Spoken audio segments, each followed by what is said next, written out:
Mic check, mic check, mic check. 1 2 1 2. What is this? Greetings, Earthlings. Y'all checked in. With Tratendo. I know I'm gonna have a lot of unwanted company up in this bitch. But it's all good. Some of y'all niggas need to hear this shit.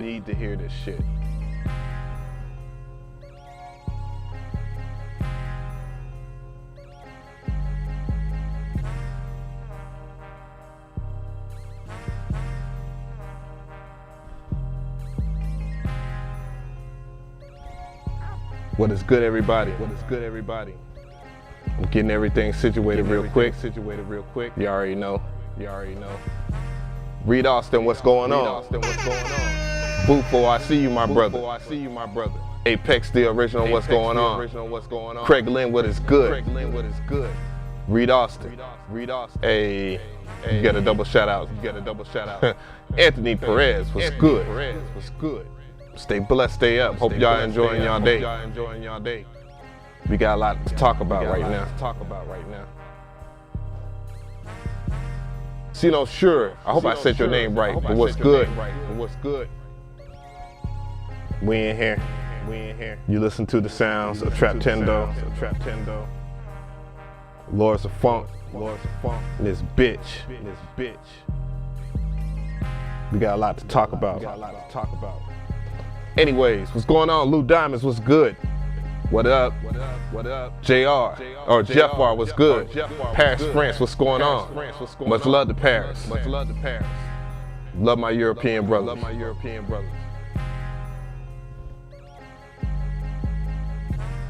Yeah, I got a coupon. If y'all trying to get something from the website right now, use this code right here.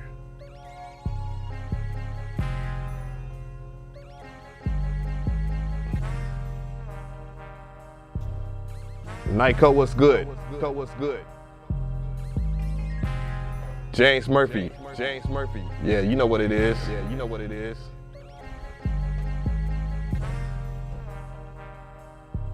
Gerard Gilbert, what's good? All right. Ish 102, what's going on? Kiko 305, what's good? How my Florida boys doing? Stay safe out there. What's going on, peoples? You're in the place to be. Yo, all right. So somebody's gonna have to timestamp this up, and I would greatly appreciate it, because this is gonna be somewhat of a long, short discussion. Because I don't want to stay on it too long, but I definitely want to go ahead and go over here to Twitter though, because that's the first reference. William Oates was good. But yeah, lots been going on, man. So in the last 24 hours or whatever, I've been sitting here arguing with people, and I told myself I'm not gonna argue with people that are just that ignorant. You know what I'm saying? Let me find it. So I made a post, man, because I wanted people to understand something, because there's a lot of people that are passing off loop kits as sample packs, and there's a lot of people that are being nudged to do these loop packs because they think that's their way on. And you know, true enough, I think I should just start it off with this, man. One of the things that somebody taught me, because a lot of you guys are falling for these traps or whatnot, to where you got these cats that are representing, you know, people, and I get it. Like now in this day and age, people can interact with you from afar and seem like they are concerned about what you're doing as a music producer, artist, or whatever. And it's usually a trap, especially if they only get to the nit-grit at the end of their discussion. And I'm gonna get straightforward to here and tell you something. This is something, since I'm getting a lot of old people slander, old ass nigga slander, old head slander, which is normal for this generation YZ.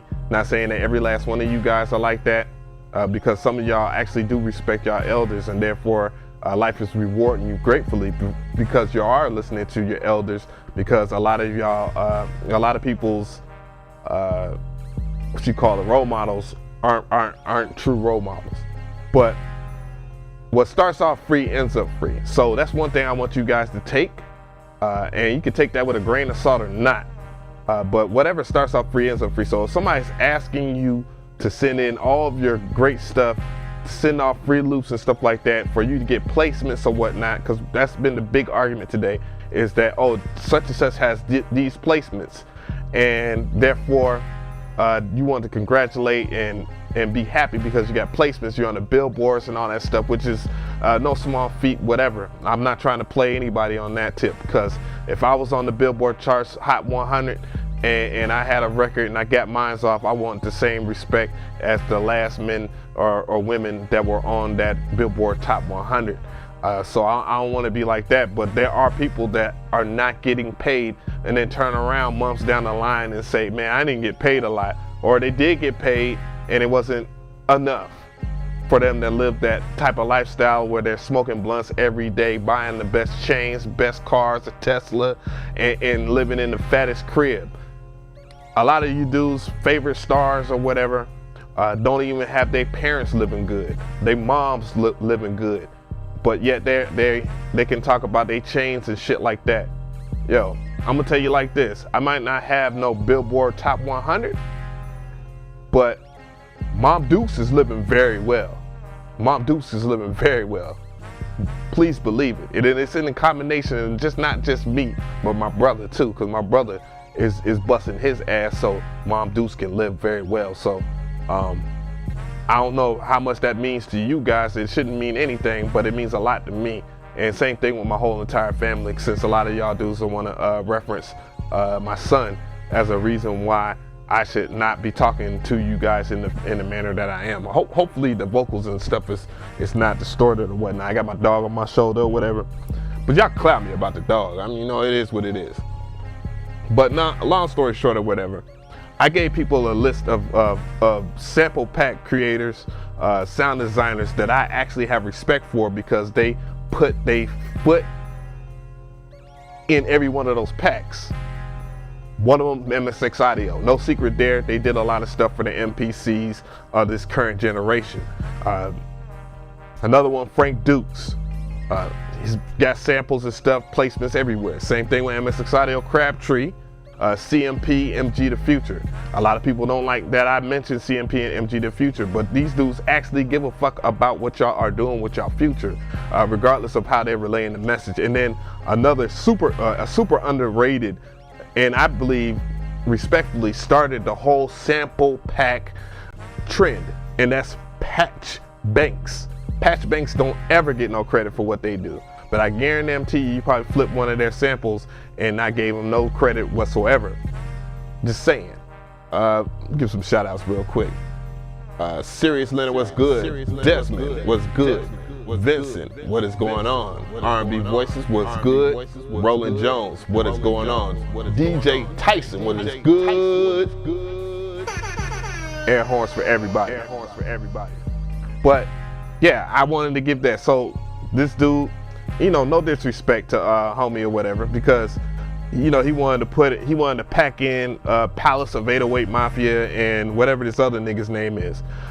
And no, I know, I'm sorry. You can't get respect from me for things that anybody can do. Anybody can do what they are doing.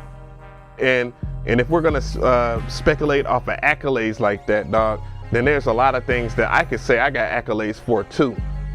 Recently, the Suicide Boys, samples that are on that album that they just put out. I guarantee you that shit's going gold. So do I go and get that gold plaque? Do I go and sue them and whatnot and make a big deal about that shit? Maybe so, if we're gonna put those type of accolades on them, because they damn sure didn't credit me, and obviously didn't read my EULA either. But whatever. I just think it's funny that a lot of these cats are getting rattled and upset because of something that I just rebutted for. And it also extends to this point too as well, because as much good as I do, a lot of people focus on the negative stuff that I do way more than the positive stuff. Want to know how I know that? Well, let's go and take a look at my channel yet again. Now, respectfully so, I've done plenty of tutorials and all kinds of videos or whatever to try to help a lot of people out. Sometimes I do talk about gear and stuff like that because that's the thing that people like on my channel, right? You know what I'm saying? But a lot of you dudes is talking about, man, you're so negative all the time and all this stuff. No, I'm not negative because I'm actually talking about pros and cons about something. I'm not hating on somebody just because I see what they don't see in their game here. Let's drop them drums real quick. What I really want people to understand is how am I the critic, the hypocrite, when videos like these right here, that did 15K, yo, 15K.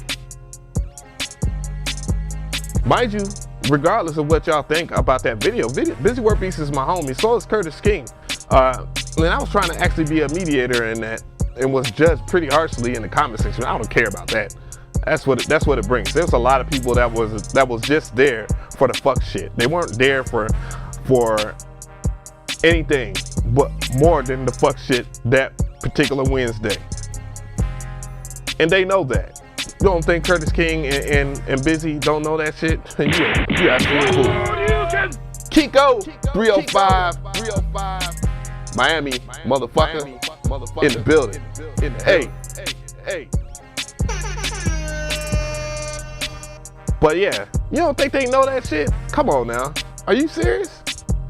But I digress, because if videos like those get a lot of views, I could be super negative towards a lot of people. But when I put up tons of positive stuff and then yet that is highlighted, that's the highlight that you got from me, is that I'm hating or something like that, I gotta stop this, because that don't look very, but I'm just saying, if that is what you think is hating, then dog, that's ridiculous. That's actually completely and utterly ridiculous. But what I want you guys to understand is that you gotta understand what attracts your energy to somebody's movement. And as soon as you pay attention to that, as well as this point right here that I want to make before I slide over here and talk about Metro Boomin, because that's a story in its own. Remember, and let me be the scapegoat for this. No matter how much positive that you do, the one negative thing that you do is what most people are going to remember you from. It's just like if I told you 2 + 2 is 4, but then I said 4 + 4 was 9. Are you gonna remember me saying 2 + 2 is 4? Or that I said 4 + 4 is 9, though 4 + 4 is 8? Just saying, I want you guys to think about that, because more people want to focus on what is wrong, the fuck shit, before they want to focus on the things that person taught you right. You don't think it's like that? Just look at society how it is. Just look at it. Just observe the stuff that you watch. If you're watching a whole bunch of people getting punched in the face and laughing at them, or you laughing at somebody snatching something that they don't own and running down the street while they're in first person mode on their phone, you might be a part of that problem. Just saying.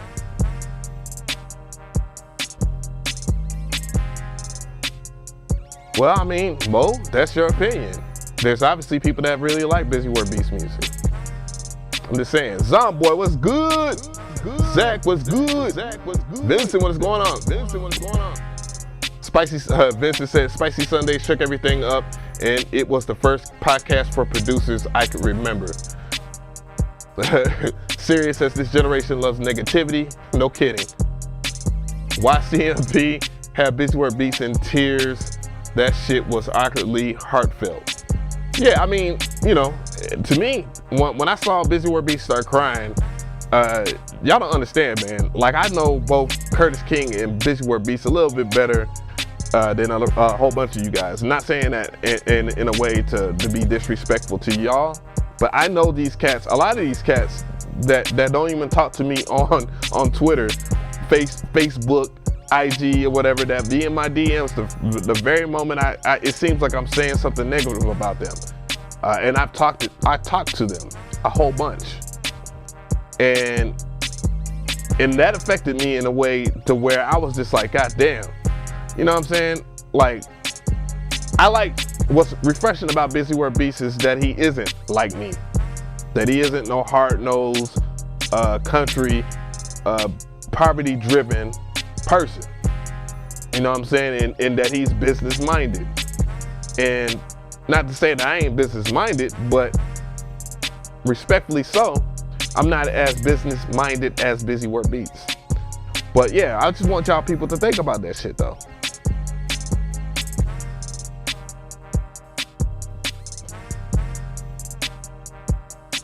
Mexi, what's good? What is going on, Mexi? What is going on, Dr. Feel Good? Dr. Feel Good. Dr. Feel Good said it. I thought this live was about beats. It was about beats, not mathematics. No, what I do is I actually like to talk to you guys instead of just going and showing how great I am at making beats or how terrible I am at making beats. You know what I'm saying? Because a lot of you guys, like it or not, either looking for guidance, looking for answers and all that stuff, and deserve to have this type of attention. A lot of you guys just really deserve to have more attention than y'all going to somebody else's live and them ignoring you until you say something negative about them, and then they disrespect you, and then you gotta hold that because you like one of the songs that they produced. No, that's not how I operate on here. You feel me? But all right, so the next thing I want to do is talk about the Metro Boomin joint. So Metro Boomin, everybody was tagging me in this video. Shout out to Freak too, by the way, by posting this on his channel.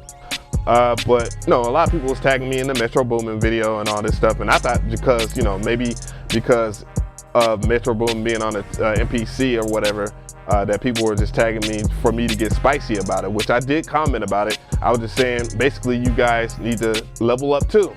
And I don't think a lot of people got what I was saying from that, but there's a little bit, it's a little deeper than that. And when I get to the audio in this video, y'all understand it. But real quick though, I wanted to talk about, before I even get into the sample thing, the significance of Metro Boomin getting on the MPC 2000. The main reason why you see Metro Boomin on the MPC 2000 XL is because what is FL Studio at this point doing for him? This dude has produced for almost every single one of you youngsters' favorite artists. And he has produced a lot of songs that is respectfully good, classics for this particular era of the generation YZ. Why in the world does he want to work on FL Studio the whole entire goddamn time? It gets boring. Even when I started using FL Studio 20 years ago, remember, I'm a boomer, I'm an old ass nigga, but I didn't want to be on FL Studio. I wanted to have an MPC because I didn't have the money or whatever. I used the FL Studio until I got an MPC of my own. So if we look at what you're looking at with Metro Boomin being on the MPC, and a lot of the other people that are probably going to randomly be on MPCs, they're bored as shit of doing the same monotonous shit. Second, there's a price of entry. Remember I talk about the barrier entry of the MPC Live II, and why a lot of people may not like it is because of the new price of entry. But as soon as somebody starts making dope shit on that shit, a whole bunch of people are going to gravitate towards it, but it's protected by the price of entry, along with other things and functionalities of these MPCs. That's one of the reasons why I really like the MPC, is that not everybody's going to be on that shit. So when I do tutorials, it's only going to be a selected few, then a selected 1,000 of people that talk about the same thing and discredit me. I'd rather have 4 or 5 people discrediting me for a tutorial I do versus 5,000. So, you know, it is what it is. But what a lot of people aren't understanding about Metro Boomin being on that MPC is that nonetheless, he's bored with FL Studio. He's bored with Fruity Loops. And nobody wants, I'm telling you, nobody wants to be on gear that everybody else has. Not whatsoever. But, word. Oh yeah, I know your stories, Zom City, about Arab. Arab has sparked influence for a lot of people, and that's good because that's what you really want to do. Is make people want to have some type of barrier entry and a skill gap. There's no skill gap in FL Studio. Fruity Loops is what I like to call it. Mo, you know too much about me, my dude. But anyways, let's get to the real spice here, because I didn't realize it until I actually heard the beat. Shout out, Maddie. Shout out, Maddie.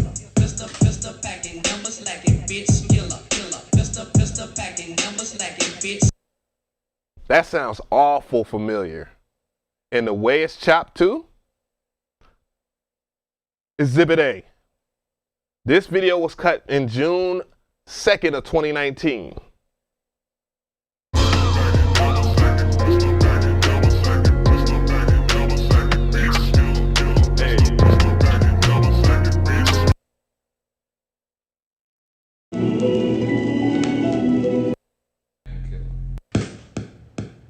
Pistol packing, never slacking, bitch, killer.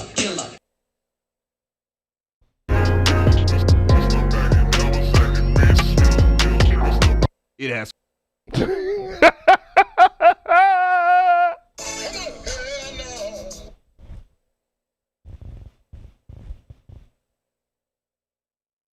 I gotta read the comments. I mean, I'm not the detective here. I'm not the detective. It was there was plenty of people that was tagging me in that live, telling me to listen to it. And I wasn't listening because I was just like, oh, well, he had already logged off of his live or whatnot. But that's that's awfully familiar, right? Awfully familiar, awfully the same chops too. Same chops. The same goddamn chops too of the vocal. So what's the history behind that, right? Okay.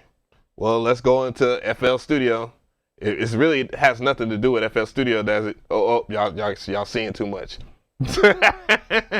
Y'all seeing too much. Don't worry. I'm gonna get to the MPC in a second, but I wanted to go. What is it called? Because I gave this, now, no disrespect, but a lot of people are always talking about, you know, the Palisade 08 Mafia and whatever the other nigga's name is. Talking about their sound design and that people should give them this, that, and the third, and credits and respect. But it seems like, you know, for somebody that nobody's buying their packs or nobody's downloading their shit on their website.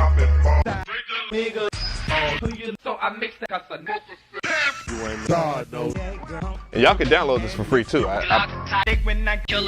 It's in here. Pistol packing, never slacking, Bitch, killer. Pistol packing, never slacking, bitch, killer. Pistol packing, never slacking, bitch, killer. Pistol. I will say this though, I was wrong because somebody said, "Oh, he did some work with that Project Pack sample," and I was like, "That ain't Project Pack, that's Juicy J." I'm still thinking it's Juicy J. You better not piss on my fucking pillow, dog. Come here, bring your ass over here. Bring your ass over. Don't try it, nigga. Don't you try it. My bad, guys. But I'm just saying. I made that pack like 2 years ago, by the way. You know, but I made it for that purpose though. Cause I've been wanting to do funk shit, you know, but it's just coincidence. Suicide Boys, Metro, you know what I'm saying? Come on, man. You know what I mean? But niggas been chopping up samples like that for forever. I'm not saying that Metro is wrong in what he did. I'm glad he actually caught that, and you know, like great minds think alike. That's how I'm looking at it. But I wish people would say, somebody said, what song is that from though? Don't you wish you knew. Miss V was good. But yeah, great minds think alike, man. Just know that. I'm just saying. But anyways, let's get to the sample pack argument here, because I want for what it is, for people, what people were saying about what I was saying and getting mad because I wasn't giving homies props. let me show you what I mean by sample pack, and I'm gonna show you inside of my MPC. For me, a good sample pack, a good freeze, my brother. What is going on? My brother, what is going on?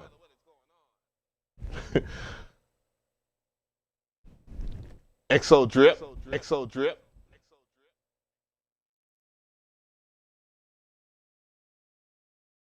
Right.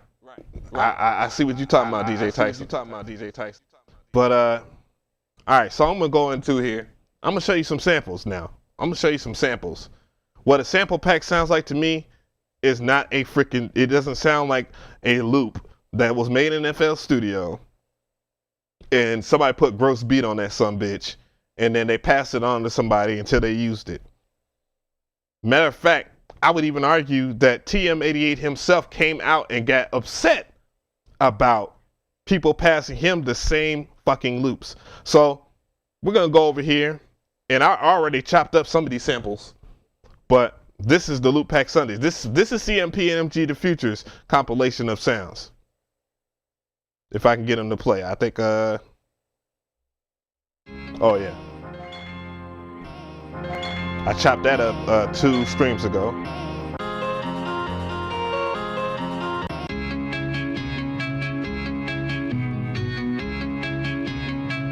How many samples is a good amount for a pack? It depends on the person. Some people will give you a 30 pack for $30.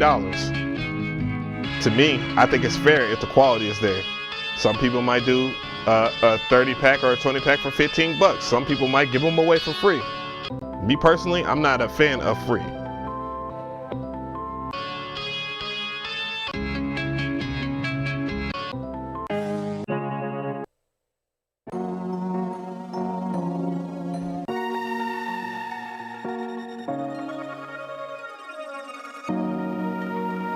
Mind you, a lot of people's sample packs, they actually don't even know the key of the sample, or they don't list the key of the sample of the sample that's in their pack. Not that it's necessary if you actually create music or whatnot, but I'm just saying it's helpful nonetheless.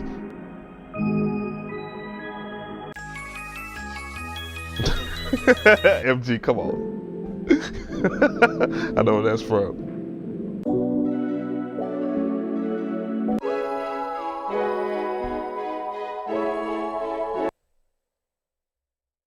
Now, I'm gonna go over here to MX6 Audio.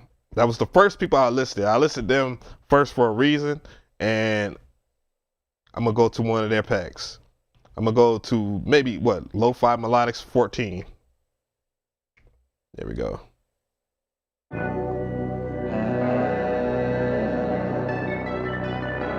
To me, a good sample pack is about having samples that are worth chopping up and making them your own.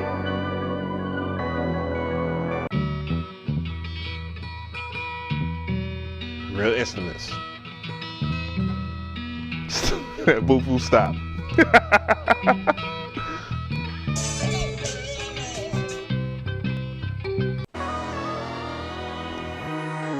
We'll listen to MX6 Audio samples. Nice, good, clean textures.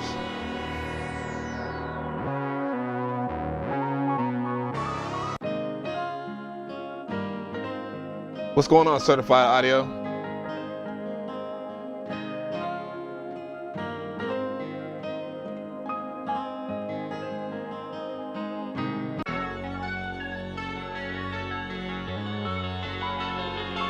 But these are MX6 Audio samples right here. They, of course, made drums and stuff like that, samples for the MPC.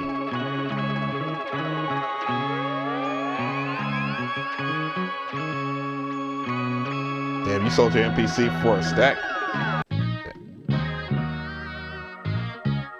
I would have never ordered it from Perfect Circuit Audio though. I would have bought it from either Guitar Center or more than likely Sweetwater, because you get the warranty.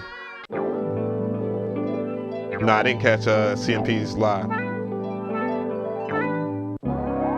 These are samples, bruh.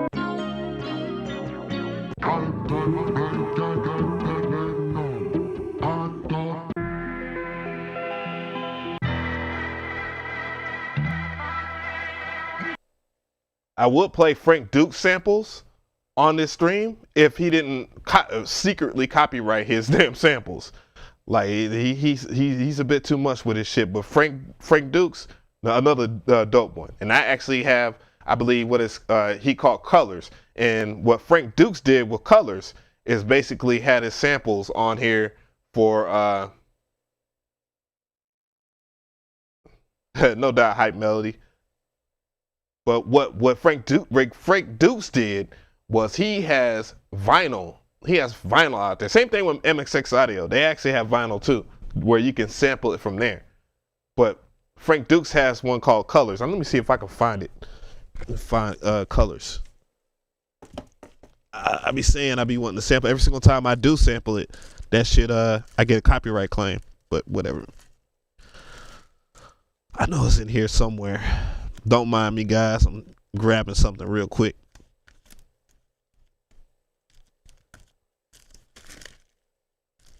And I've heard Palace of 808 Mafia samples. I mean, obviously, because my son rocks a lot of the music that's produced by 808 Mafia. Because I fucks with them niggas. I actually fucks with them heavy. Let's see, where's Colors at? I got a lot of vinyl, bruh. Like a lot. I should have prepared for this. You know what? Fuck it. I'll find it later. But anyway, so let me go in here. What's the other one? Soul Samples, I believe. It's the one yeah, there you go. Now these guys right here, Patch Bank, don't get little to no credit for their samples, dog. And when you hear these samples, you're gonna say, damn, this sounds like a real song. This is a sample. This is a sample pack, in my opinion. Every part of that's worth chopping up.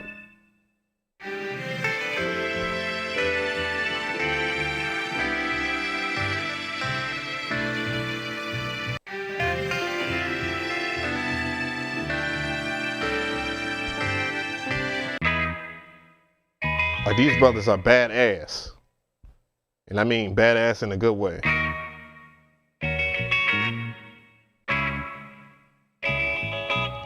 It's not even a bar and it sounds better than most people's loop packs that they be putting out.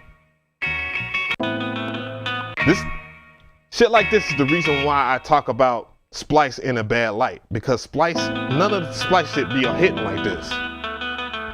Not even their top 10. Most people just download the top 10 shit off of Splice because their favorite producer's name is attached to it.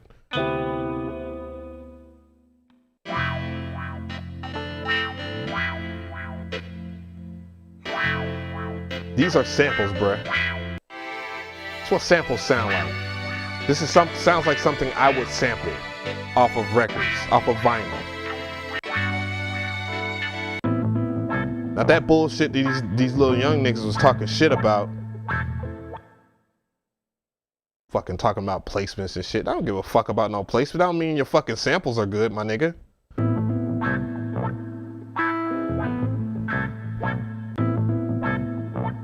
Tony DR, what's good, bro?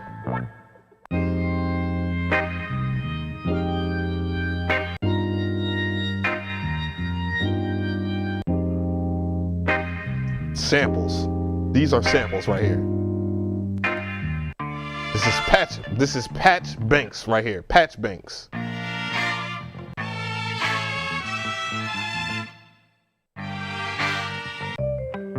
Ooh. Some of my too damn short though. God damn. I don't want my shit cut up like that. Just give me a whole motherfucking bar of that. I bought this last night, but where do I find Patch Banks sample packs? Just type in Patch Banks samples in Google.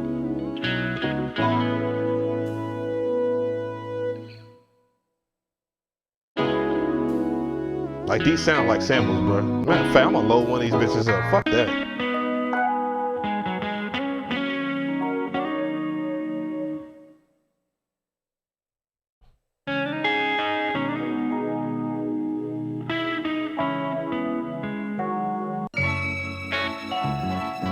these are all played.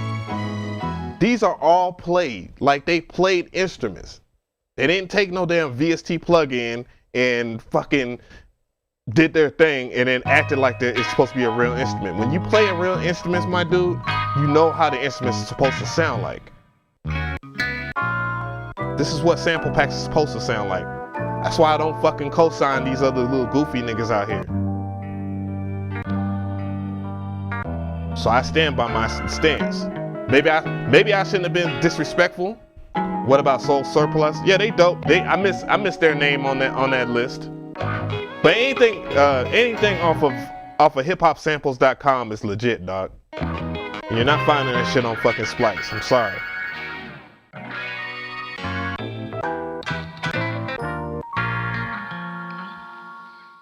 Damn, I might have to hyperimpose some of these, boy.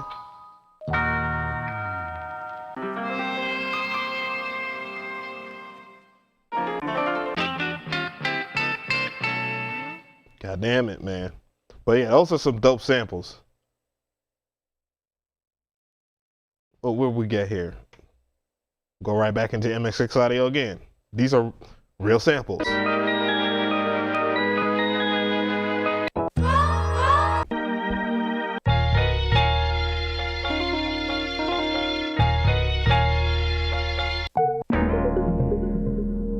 Real instruments, not no fucking VST plug-in bullshit, gross beat and all that other goofy shit. You hear the quality in that? MSX audio. I already hit that up. I think I already sampled that one or two. Yep, I got that. Yeah, I did that.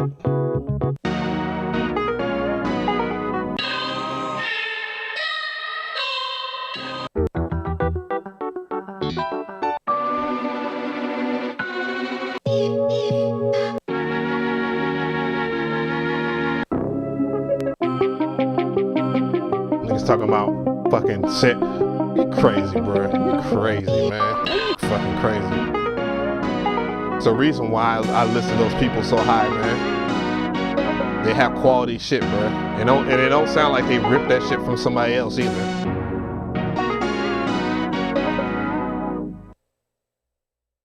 The hell, man, you crazy, man. Niggas be absolutely going nuts because a lot of these little young cats want to be on so bad. They want to co-sign somebody that don't give a fuck about them. They don't give a fuck about you, my dude. So you're just going and clowning me, clowning me for whatever reason, dog. Niggas shit don't even sound better than my free samples.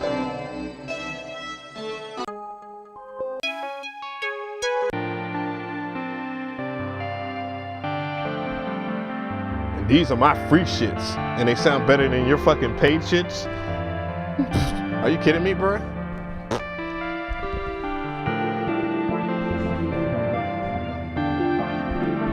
So that's why I fucking put those niggas in high regard.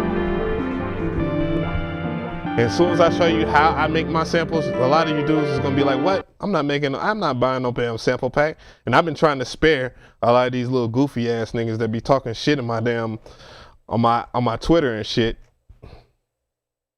Cause if I start unleashing damn secrets and shit like that, your damn whole entire fan base ain't gonna fuck with you no more, bro.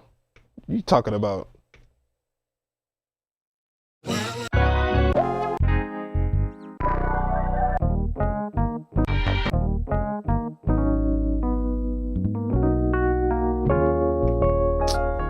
Kidding me, man. You hear that? That's fucking dope. That's quality shit. Oh, let me get this out the way. I'm gonna have to load this shit up again.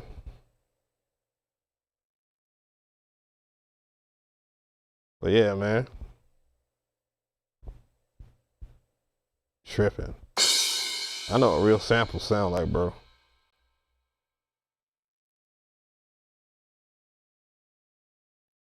I strictly told T, I like, man, look, TM.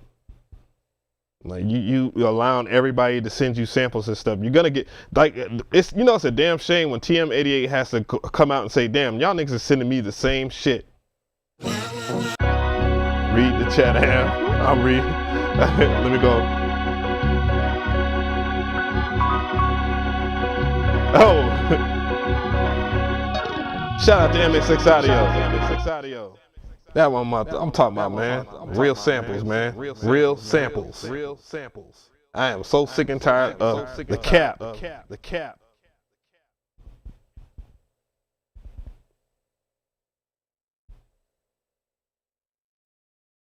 Tripping, man.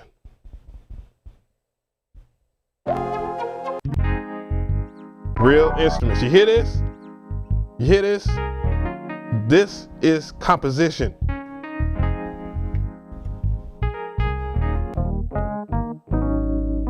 There you go, right there. No, right here. Load that up, man. You tripping. Move this damn camera out my way, bro. You crazy. 100% soulful, dog. You hear the soul? That's soul, bro. Not no damn.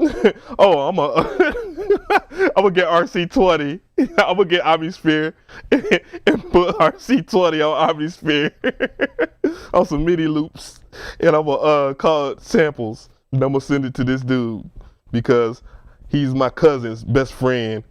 You tripping, man. Sample edit, bro. No, I want this. This is quality. This is quality. You hear that? This is quality. This is how quality's supposed to sound like. I don't easily spend at least $1,000 or some change just on samples from these dudes. Well worth the time, my guy. I make samples myself, and I can appreciate quality stuff.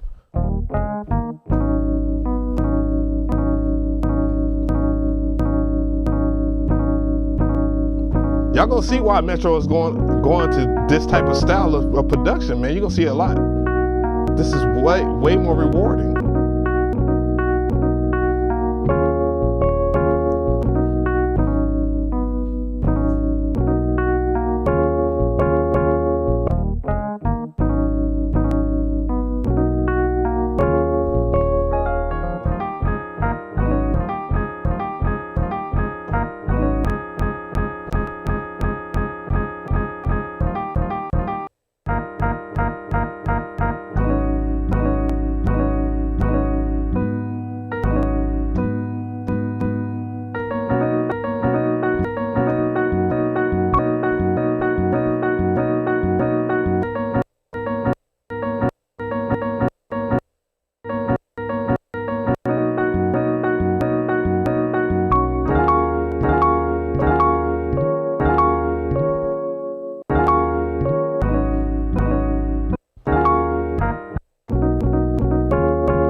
You hear that? Look how many chops I got from this. I got a total of 12 chops.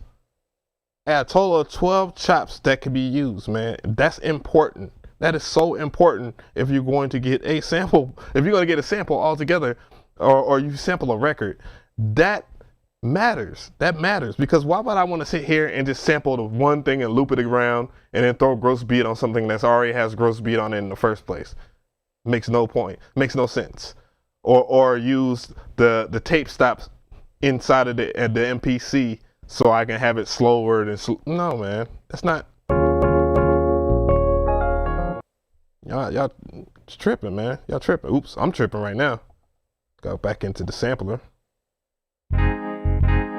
Get back in there. All right. Shift, convert. All right. Shift that down. Let's move over to another one.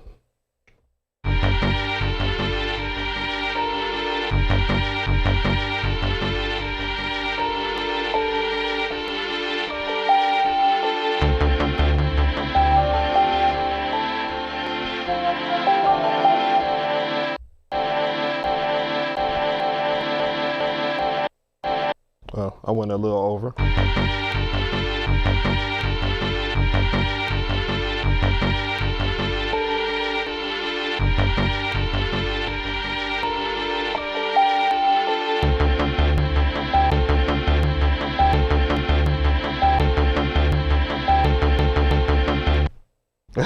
Hit shift for the zero crossing.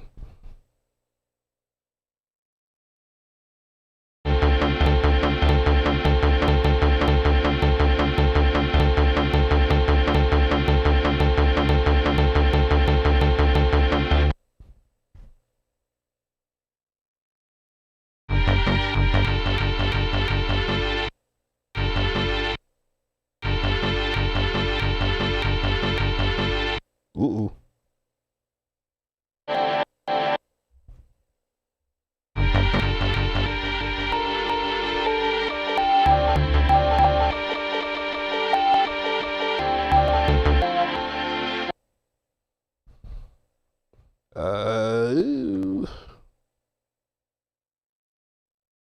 Go behind.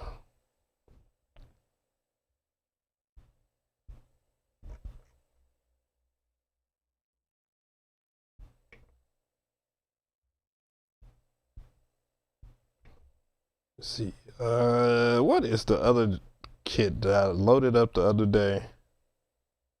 Saved it. No, not that. I think I already loaded Doomsday. Yep. Stop.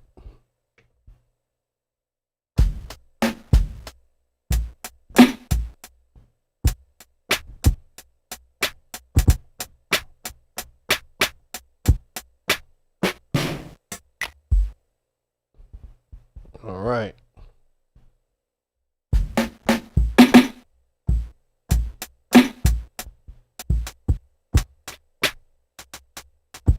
Somebody's calling me.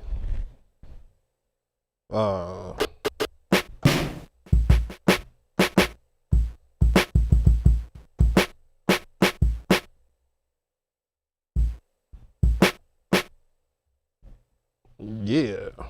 Oh, shit. We go back, browse. Oops, no.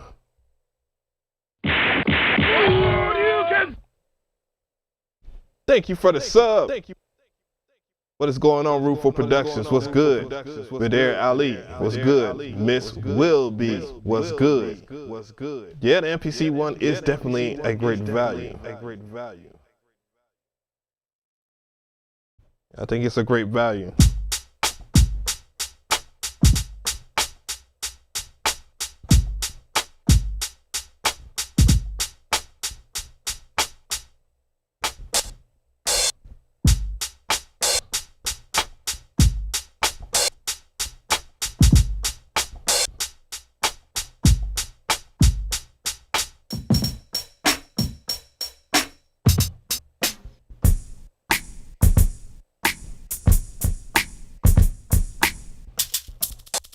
Why didn't I label my damn pads?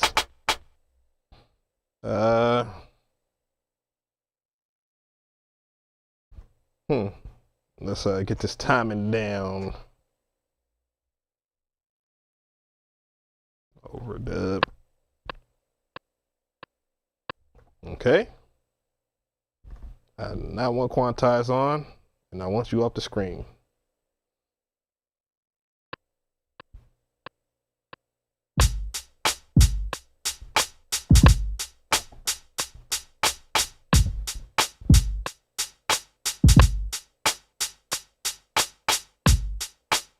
That's a little too loose for me.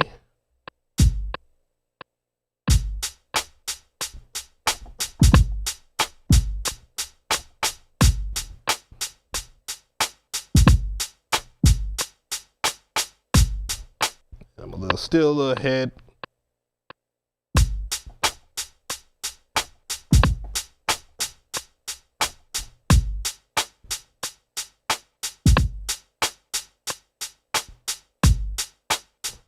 I guess I gotta go a little slower.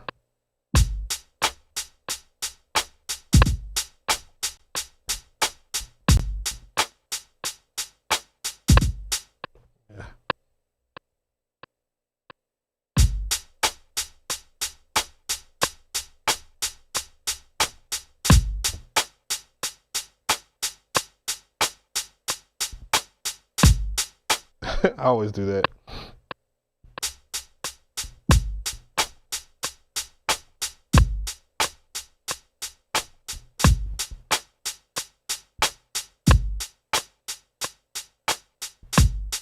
Nah, I might have to put quantize on shit.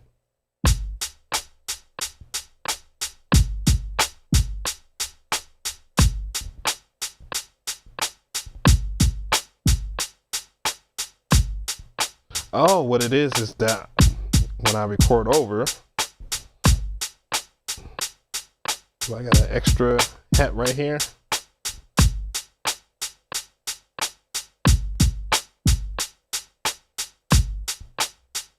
That's what this sounds like.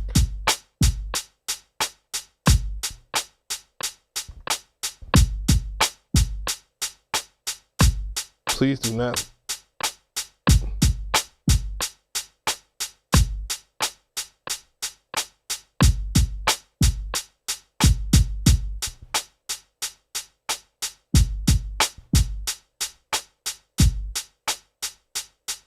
Yep, right here.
BPM 80.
Oh, you know what I wanted to try? Oops. I wanted to try this too. Hardware, is it hardware? Oh, not there. Is it MIDI and sync? No, it's not there. Is it in general? Boy, dog, you are getting heavy. Poppy, you're getting too heavy. I want to see what this Pro 10 audio warp is about. Let's see.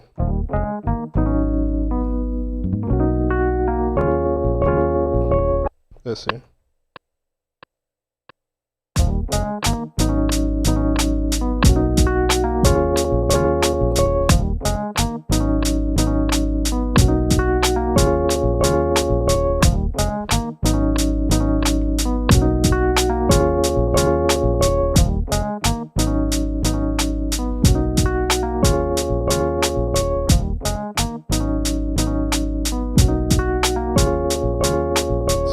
It's a hair smidge off, but the warping is weird.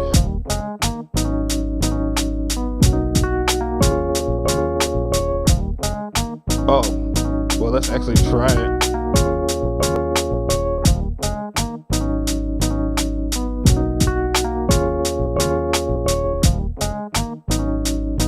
Let's look at the grid. Not track 1. Track 2.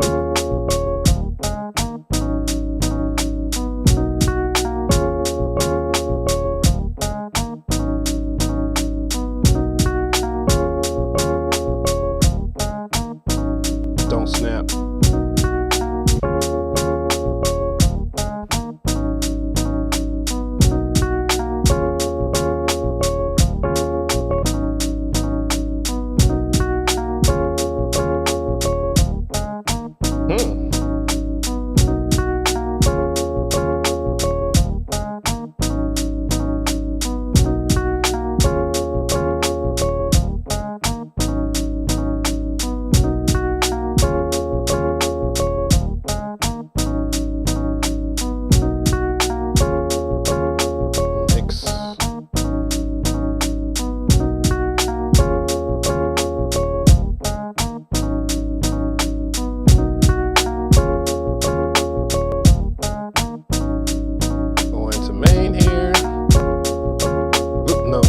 Not right here. Going to the master.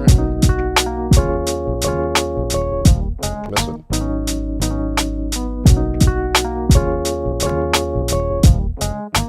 MPC 60 ring.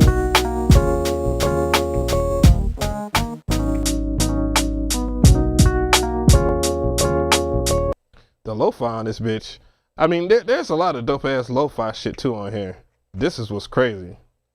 I overlooked that in my. I don't care. I'm gonna do that video over again anyway. So I'm gonna do like everybody else and keep recycling the same stuff.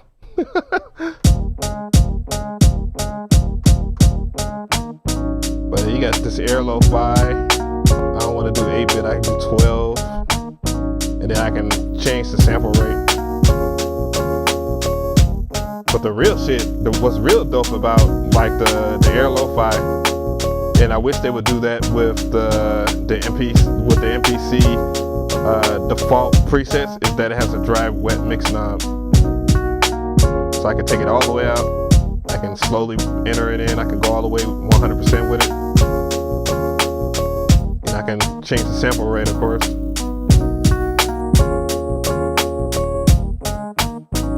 go with distortion. Make this shit like really, really lo-fi.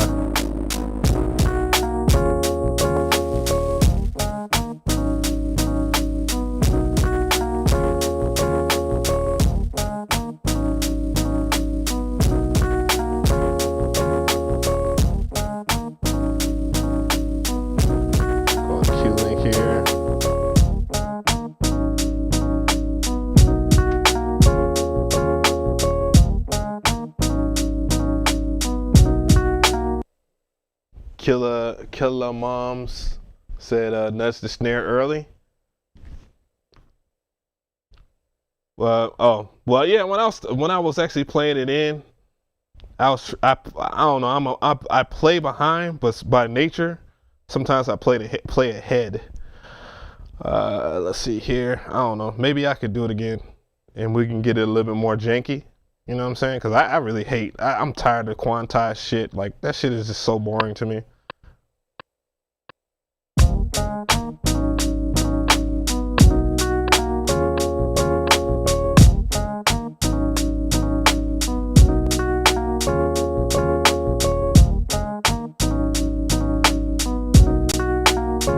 I think I had TC. Yeah, I had TC on.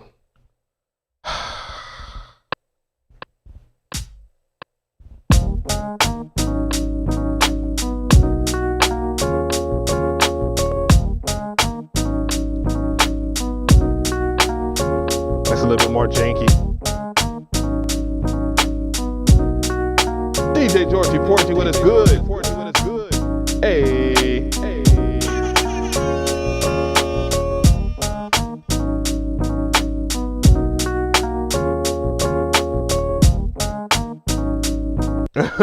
You want the MPC Live? Oh damn! You want the MPC Live II so bad, dude.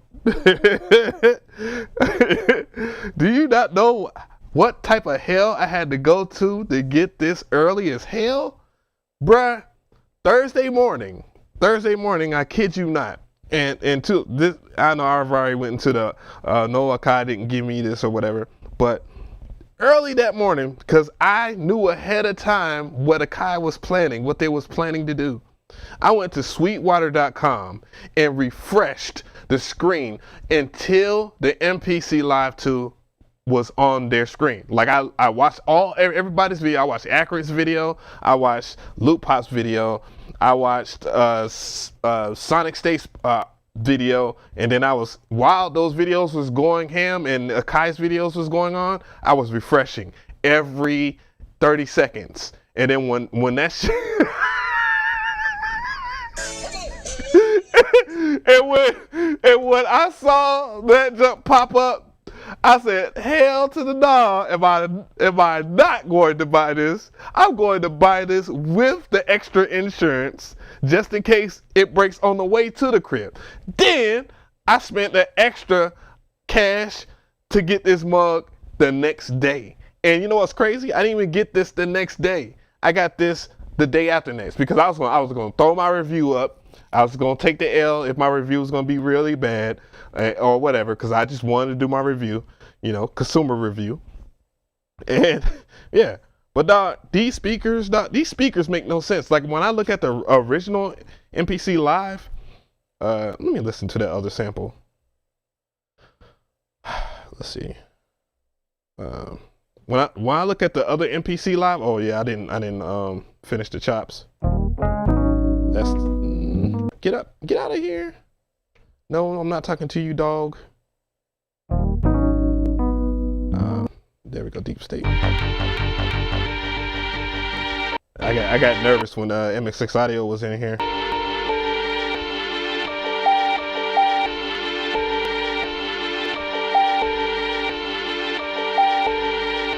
Oops.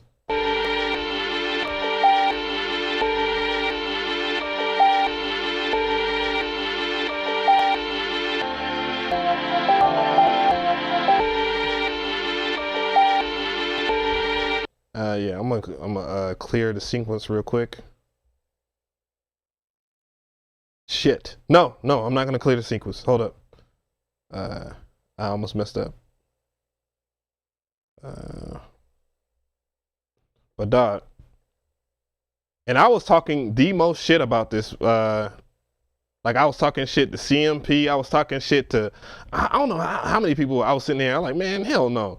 I was like, it's gonna be an armrest. And then when I found out it was gonna be a speaker, I was like, oh, hell no. And then when I found out the insider that these speakers weren't gonna be like, cause everybody keeps on saying these are sound bars. No, bruh, no. These are legit, could be used as monitors for your production because you already have the meters and all that stuff inside the MPC software. You can use this and have a legitimate mix. But I'm not gonna do that because I have studio monitors. But if I wanted to go on the road and do my thing, dog, these are reliable.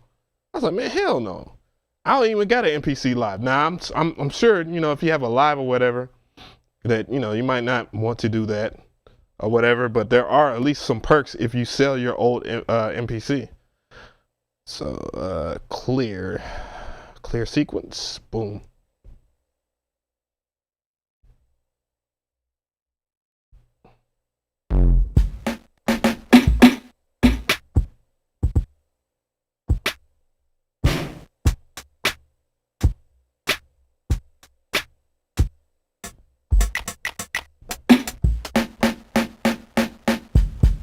I got too much crunch on this. I don't like the that program. I'm gonna turn it off for now.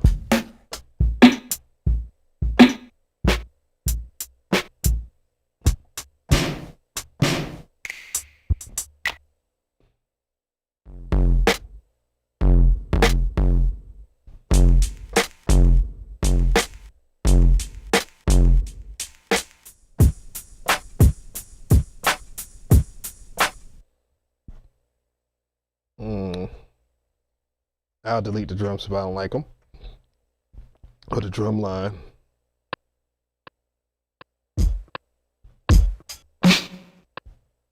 Wrong drums.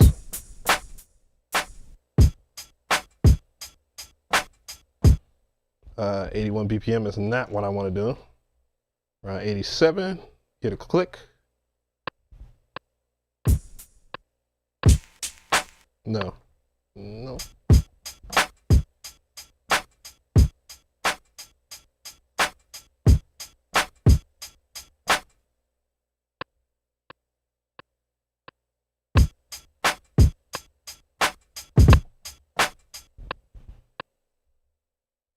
Okay, cool. Gotta make sure. I gotta make sure the TC is off.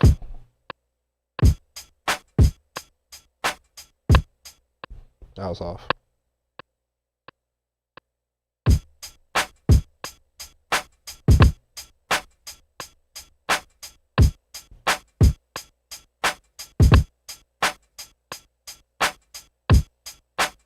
Okay, that's funky enough. I don't want my drums to be all fucking quantized.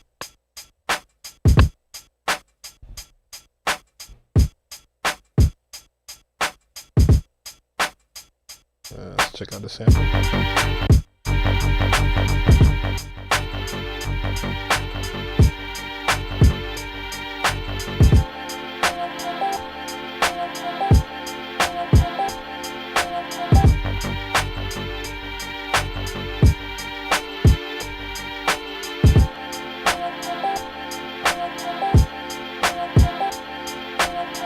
Yep.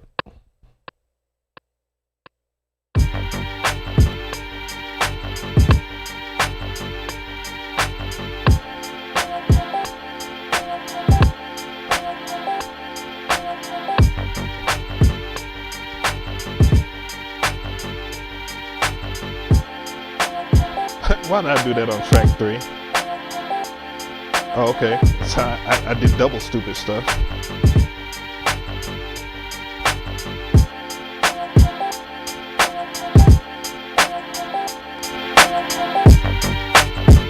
Let me know if this is distorted, like if I'm getting any distortion on y'all side, because I am pushing it a little hard instead of.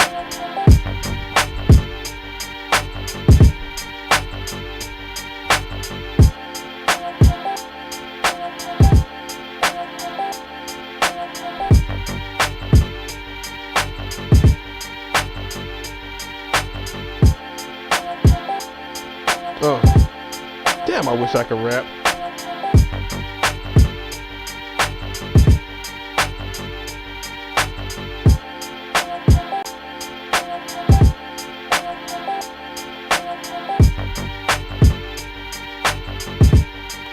I guess I'll drop a bass line or something like that.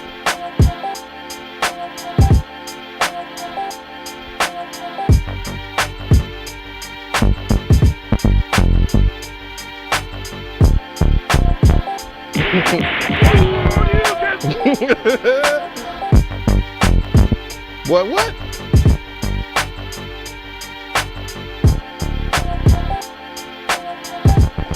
Oops.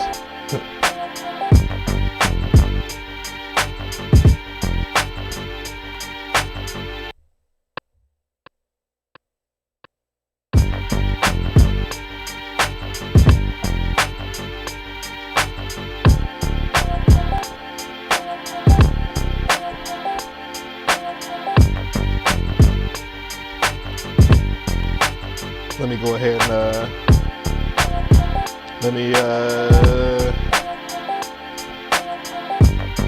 get a filter real quick.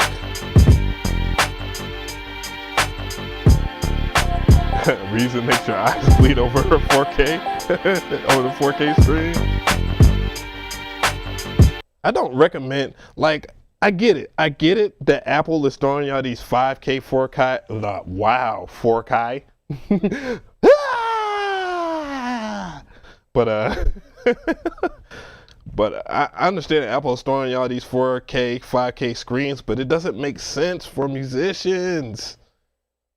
It does. Oh my God, I can't talk. It makes sense for people that edit video and do like color science of some sorts with photography, but for a beat maker, no sir. You want a faster refresh rate. Hell, I'm waiting for 4K screens to get about 144 hertz. Like I think that's the American dream. All right, let's go.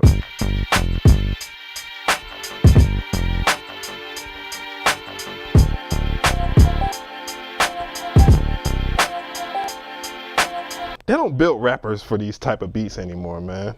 And that hurts.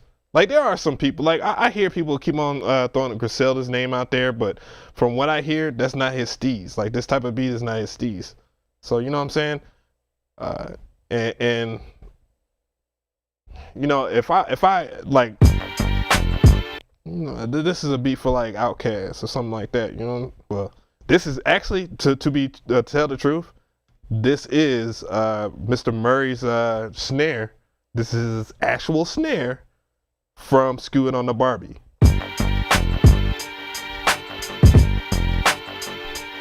This is his whole actual drum kit. But yeah. When he told me, when he gave me that floppy, I was like, oh, Nick, bruh, please believe I am going to be disrespectful and put that in my MPC. Oh man. And don't get it twisted. Like people think that like Organized Noise ain't doing shit, bro. They just finished producing for damn Travis Scott. Like, don't get it twisted, man. They still are working, dog. They just not like, well, they don't have to. Like every album that Outkast did, including soundtracks, went at least 2 times platinum, bro. Respectfully.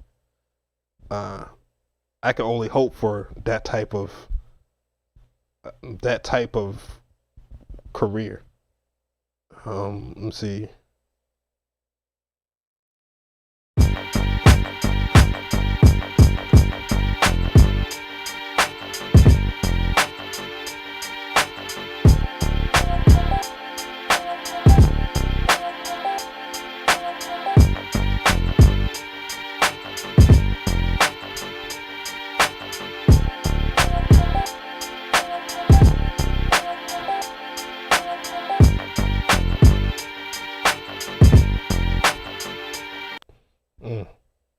Those are samples, bruh.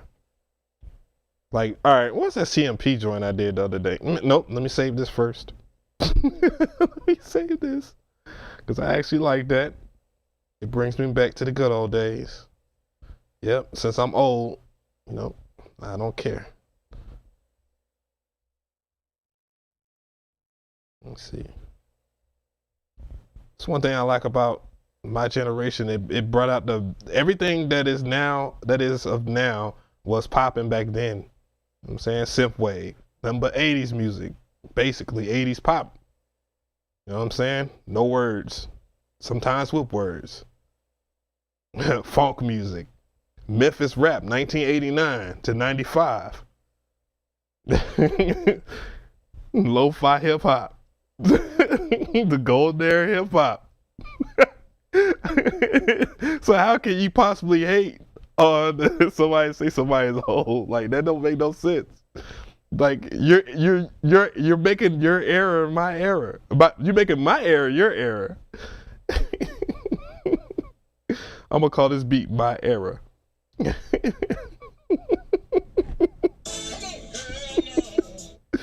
Yo, word up, son.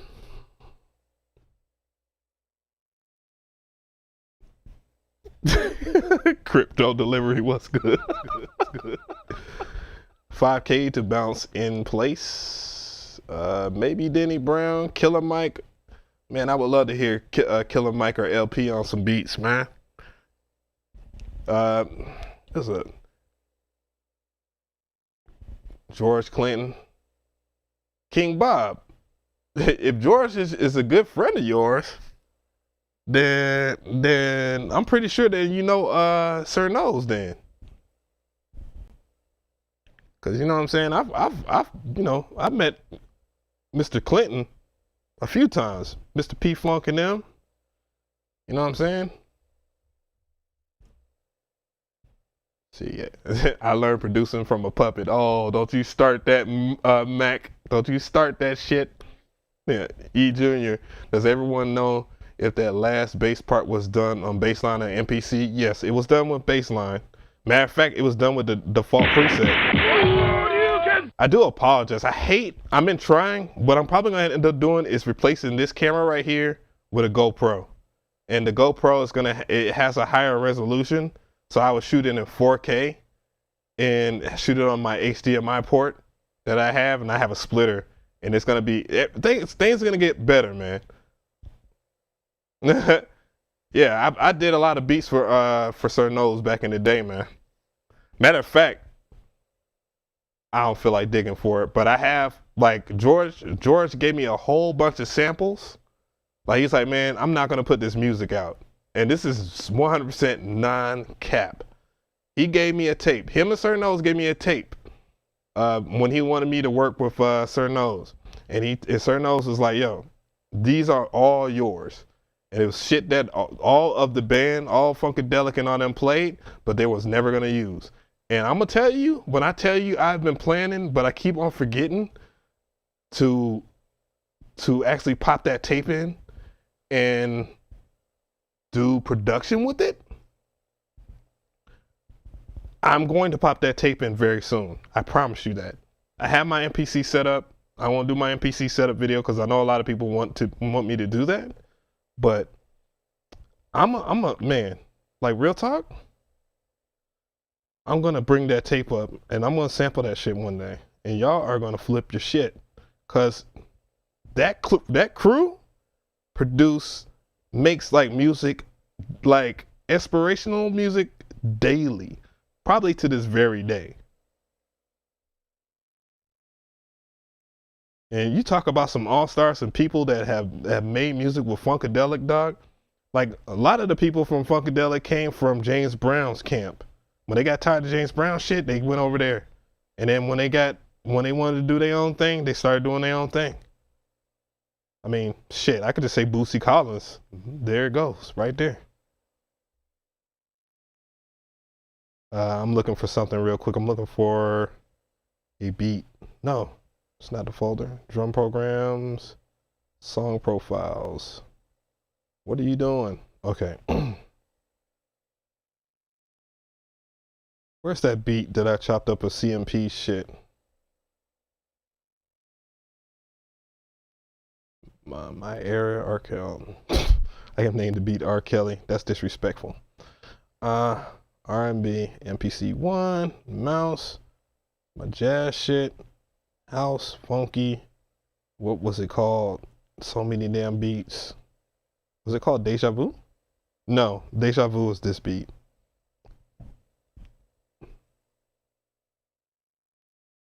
What's the workflow for hardware simps and such with the MPC? It's real simple. As you can see back here, this is supposed to be my iPad. This is supposed to be coming from my MPC to my iPad. I have this line going to my computer. I'm supposed to have a reciprocating line from my computer to my MPC, but I don't have it yet because I can't find my adapter. But yeah, I have my Arturia. I'll show it, but I have my Arturia audio fuse right here, and it has MIDI ins and outs. So I have it expanded, and that goes to my racks. If I use my racks, which I don't, not yet at least.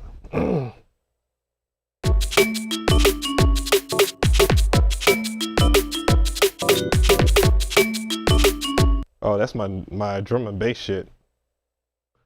Is it that Piff? I don't see CMP stuff loading up.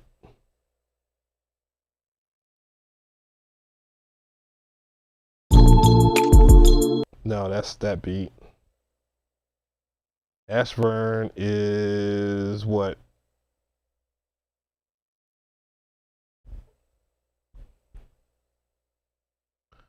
I think he's the at CB and Gate.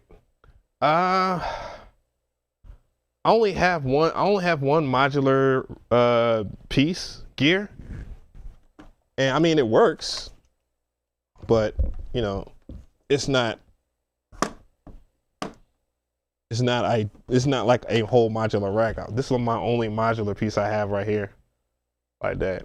And I haven't found any good use for it because I haven't did enough study. I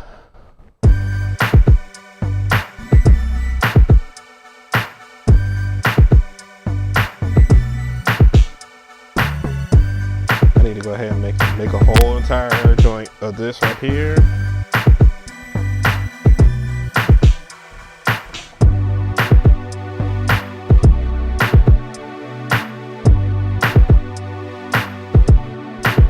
Hey.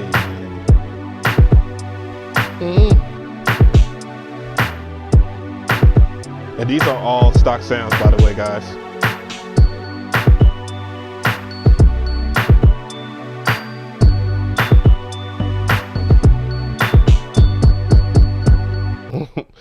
That's not what I want to know. I'm looking for that damn beat, man. But it's not Boomer Trap. It's not Boom Tendo. Yeah, that's the one I use the CMP sample for.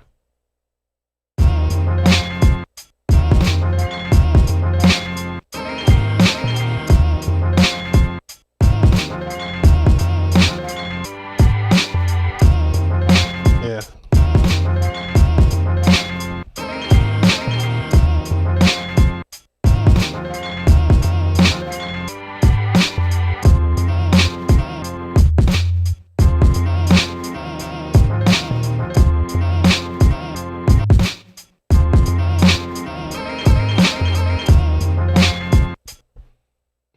I need to explore that feature a little bit more. And don't get it twisted. Like what people keep on underestimating, I don't see enough videos on these type of things, and I think I understand the reason why, is the actual effects for this MPC. Well, not for this MPC altogether, but the MPC series now have the best effects out of all the MPCs I've seen, I've heard. Especially in the 2000 XL. Don't get it twisted. When you get that expansion for the MPC 2000 XL, those sounds are really good. You don't believe me? Go to MPC Head's channel right now, and he's killing it. He's killing it because not many MPC channels actually have the MPC 2000 with the EFX expansion. Sample Little Shop of Horrors. Yes. You know, I wonder if Ghostface Killer is still out here in Atlanta. His son was 18. I think his son was 18 when I saw him, and I was like, damn, man, like this dude has an 18-year-old son, like what? And now here I am. I got a 19-year-old son a couple of years later. But time flies. But let me see. All right, enough of that. But if y'all have questions, this is a good time now to ask. Lisa Cult Jam, yeah. My mentor was a very huge fan of that era. A very huge fan of that era. I kid you not. And every time I went to his studio, I was like, bro, I need stuff like this. I need stuff like that.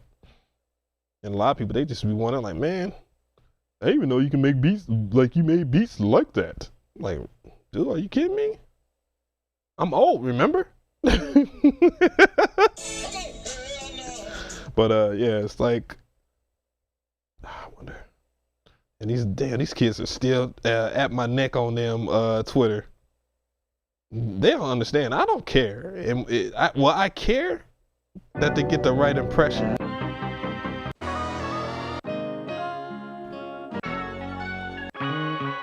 I gotta get Lo-Fi Melodics 8.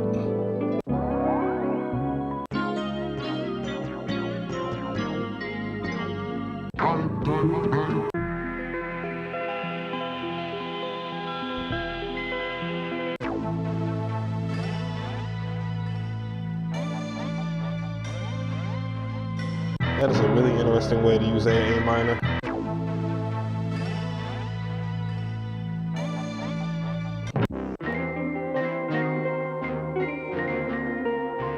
B major.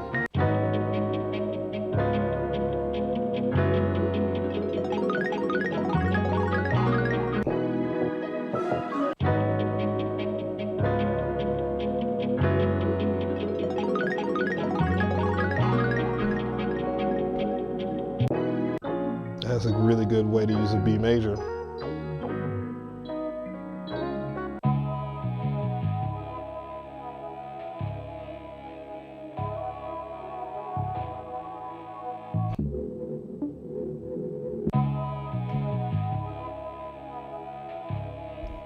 You can import 2000 XL.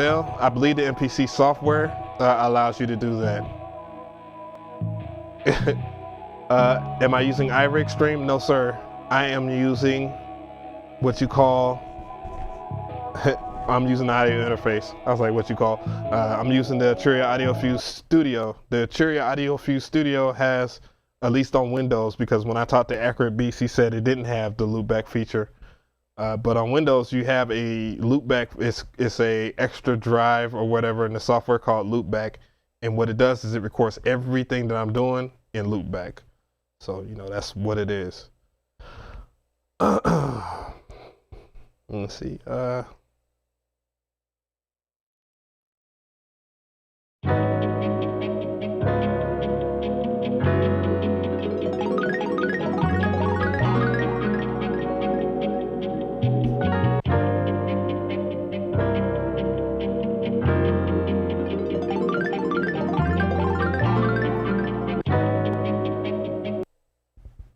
From BPM. That's weird. Tune.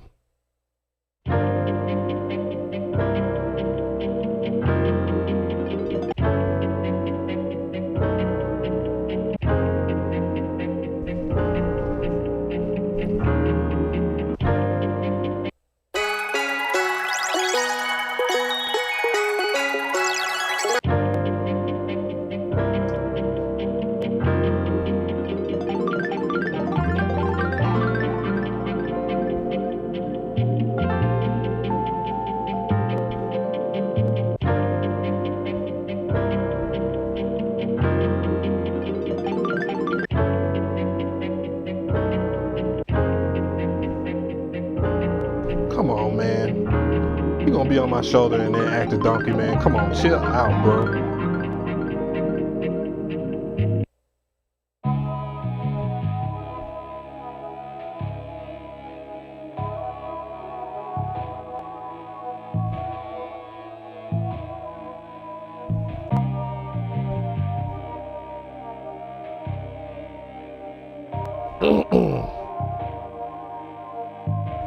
C major.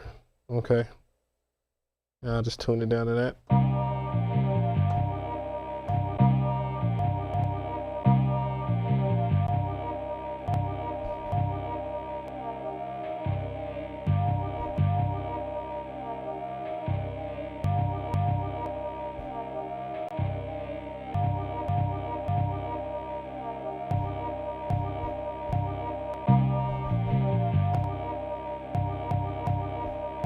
Still get a little bit of the pop, but whatever.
I want to hear. I'm trying to read. I just saw some crazy comments.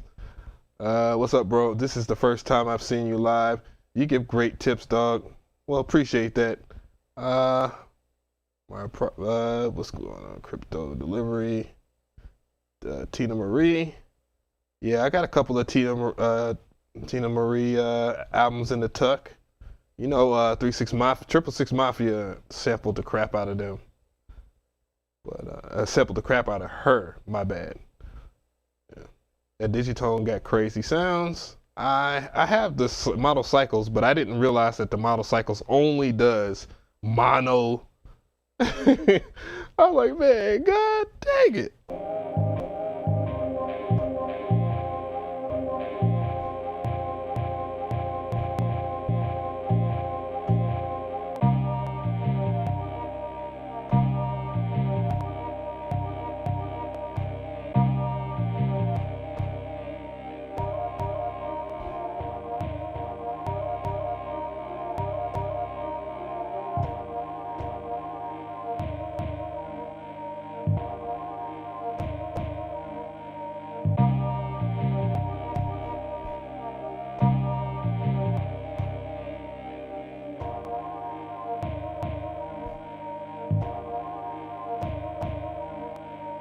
Okay, whatever.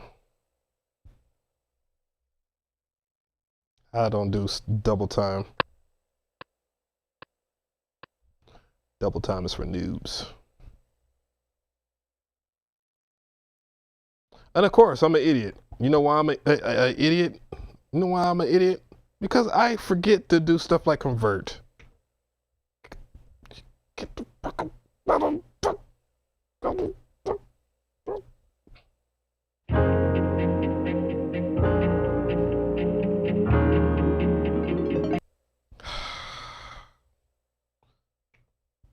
Get your ass back over here to this damn shop.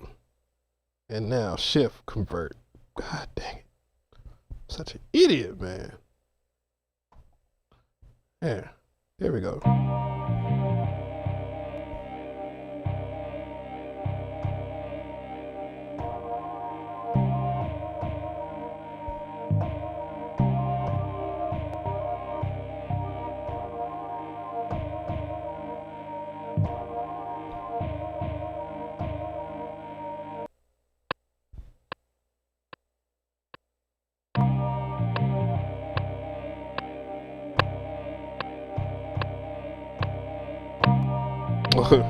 Whoa.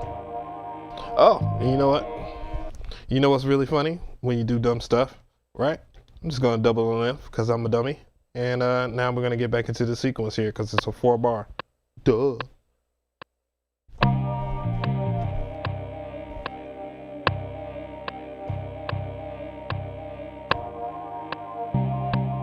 Of course. It wouldn't be me if I didn't fuck up at least 3 times.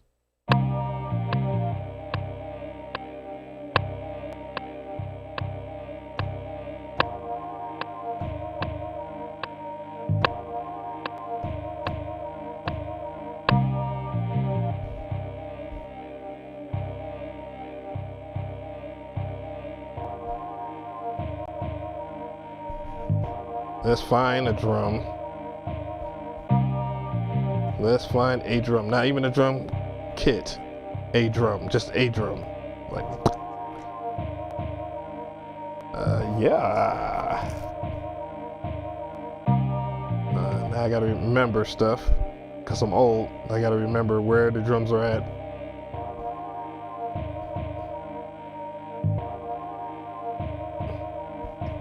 I wonder if I have no, I didn't.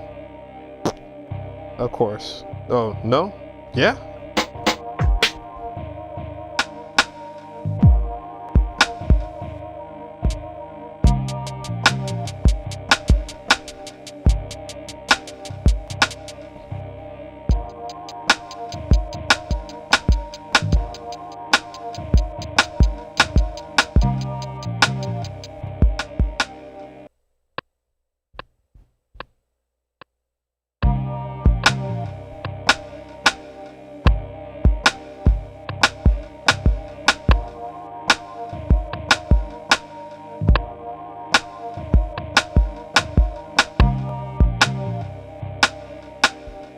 And let's go into the pad mixer because that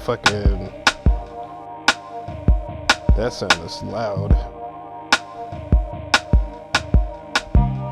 And hold menu, program edit. Let's go ahead and make an envelope over here. And now we're going to do this. I'm gonna get rid of that hold or sustain.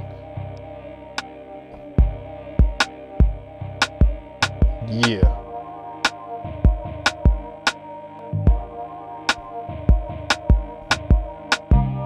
All right.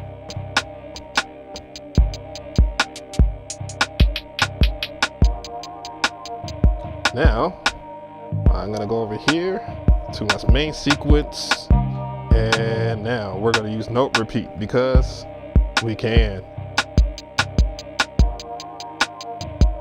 Let's go ahead and record that in there. No, overdub.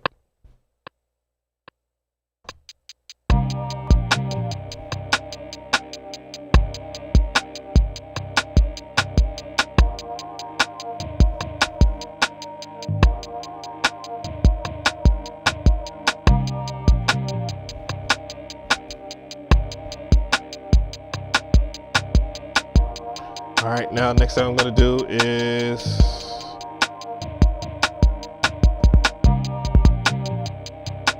I'm gonna improve those kicks using note repeat again. And see, the reason why Metro is probably getting into this because it's so fun. Maybe not that though.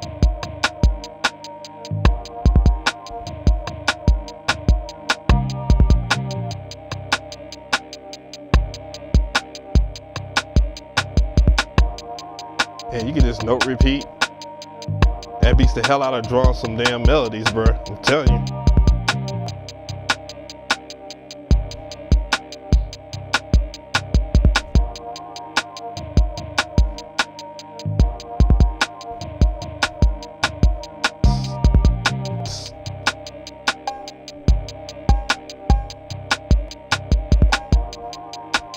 Turn note repeat off. Add that cowbell. I'm already done.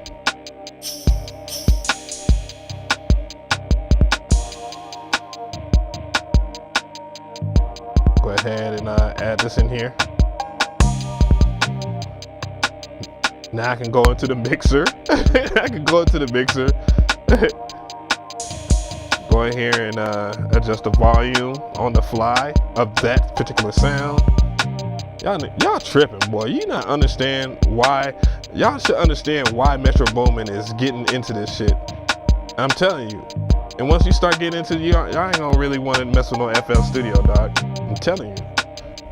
The only reason why a lot of you youngsters rock FL Studio is because it's the easiest damn software to understand, easiest software to afford, easiest software to get. And it's not a diss or anything like that. Gucci.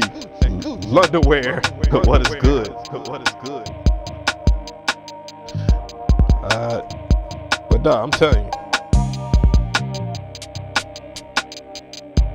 All right, let's go in here and go back into the main real quick before I change that part. And go into 16 notes. Just gonna tap that sound, go into 16 notes. Well, no, I'm gonna go into note repeat first, make sure I'm on 32. Now I'm gonna go into 16 notes and not into that. And I can do my hi-hats. Go into 1/64, and that's it. And I'll record it in there.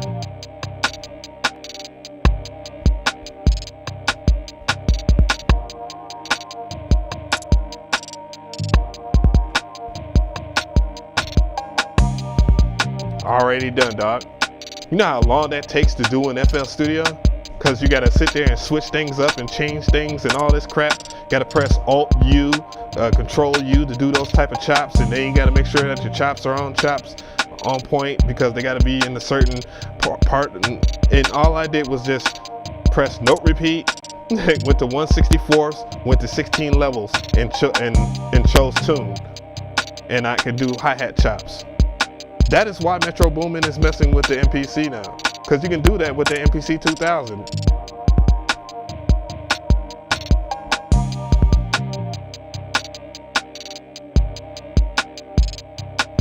Yeah, no doubt.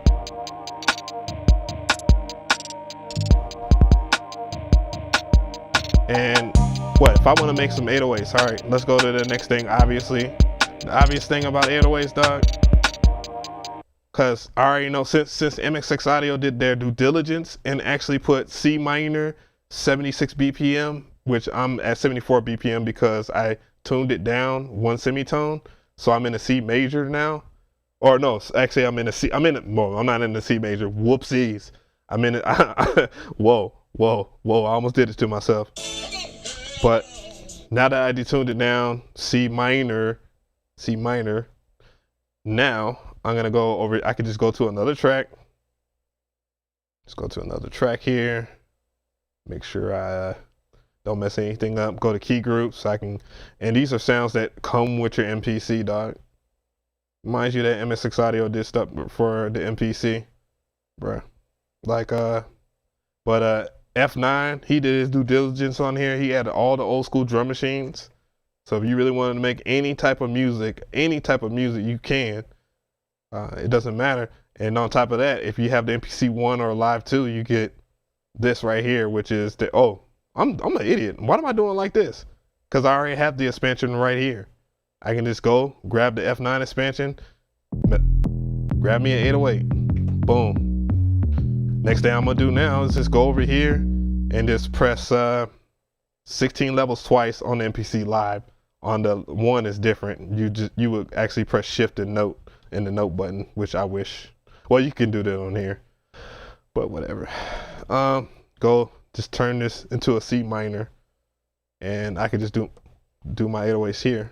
But of course I gotta select the program. And then now just go over here. I can transpose it over here, of course, or turn it down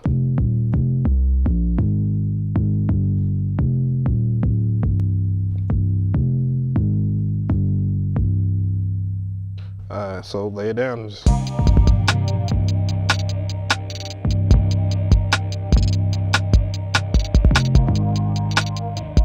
Whatever. Okay, I just want to make sure it actually matches because I can't hear. I'm old.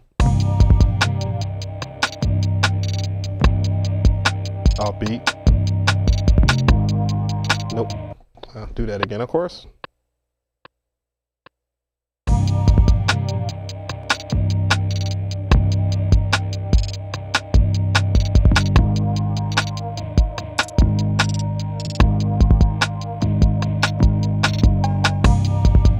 And I'm done. And I'm off beat. And the reason why I'm off beat is because when you have time correction on, it depends on your time division. And of course, I was in 1/64ths before doing my hi-hat rolls or whatever, and I forgot to switch it to 1/16ths. Or I can go to 1/16ths or 1/8ths, but I'll go 1/16ths because it's not so damning in single time. And I'm just gonna close that. And just press record and play start. Record and play start.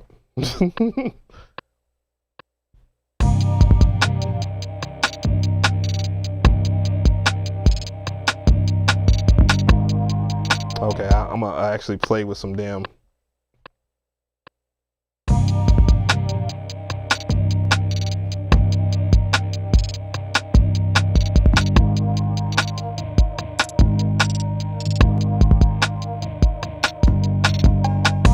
It should be on point now, 1/16.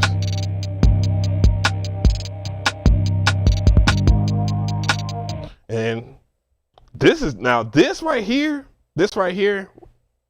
let me make sure. I'm gonna go into another program. One thing you want to get into the habits of, if you use like a drum program or whatever, and you already have one loaded up, make sure that you hit this plus sign so you can create a new program so you don't do anything crazy to the other programs that exist. And that is depending on which category you pick from your drum program, your plugin and the key group thingy and clip and whatever, But this right here to the update, this right here makes the update a bajillion times worth it now. And I'm just gonna go ahead and just use a preset. I'm gonna find a decent preset in here, which I just realized. I've been messing with the MPC software. I know a lot of people have been talking about, like, man, there's no good tutorials, and there are some good tutorials. I've seen BK Bangers do a lot of good software tutorials. I've seen Tube Digger do good tutorials on the actual software. I've seen I think MPC Head has a few. I'm just gonna throw them in there because, you know, why not? That's my broski anyway. So but this right here, this feature, I just went to pad performance, which you have access to now, which was a pain in the ass in 2.7, but now I can go into note repeat and go ARP, and I can use the ARP. So if you're like an ARP head like me, then you'll love it. And what you'll really love is that these features actually carry. If you're able to live head and you're just getting to the MPC, basically you'll understand or know what converge, diverge is, diverge, converge, as played, reverse. Like these features for your PGOs.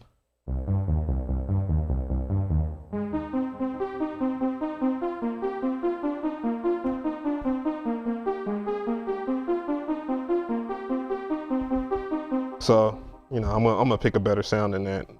I think I can stay in this. Okay. As a matter of fact, I'm gonna go into pluck category. But yeah, I got a little bit of an understanding of the MPC software that's on the laptop or whatever. I just don't know how to, and I think it's because the way they test, they don't test with Windows guys.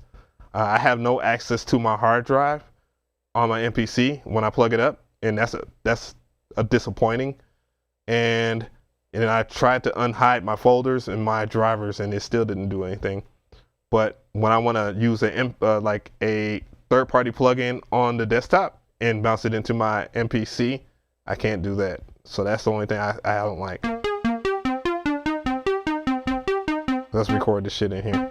And of course, these knobs, you can tell what does what now. So let's just record something dumb in here real quick.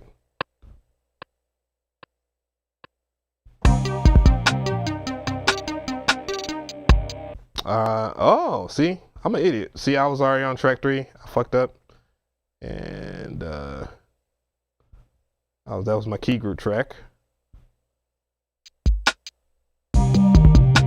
Let's undo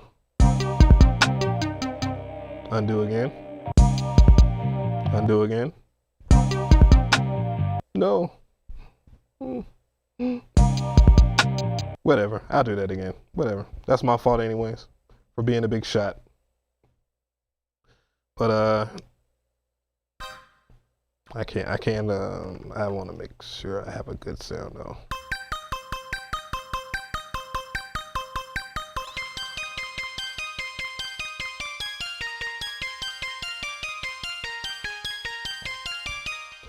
Yeah, let's just lay that down.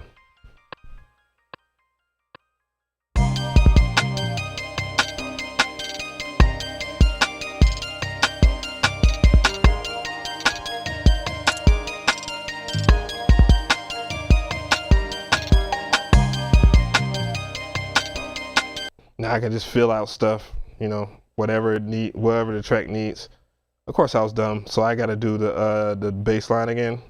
So what I got to do is just record over that one part again, and make sure that I'm on notes mode. Go back to notes mode and record that part back in there.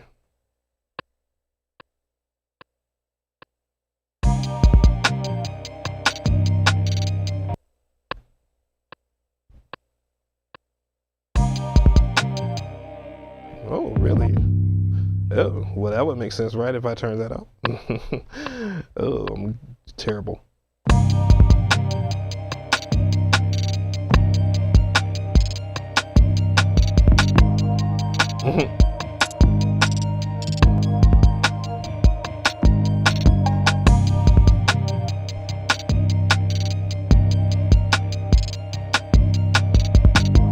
And now I was off beat, but I'm using TC anyways. I'm gonna turn that down semitones. Oh no, that's fine.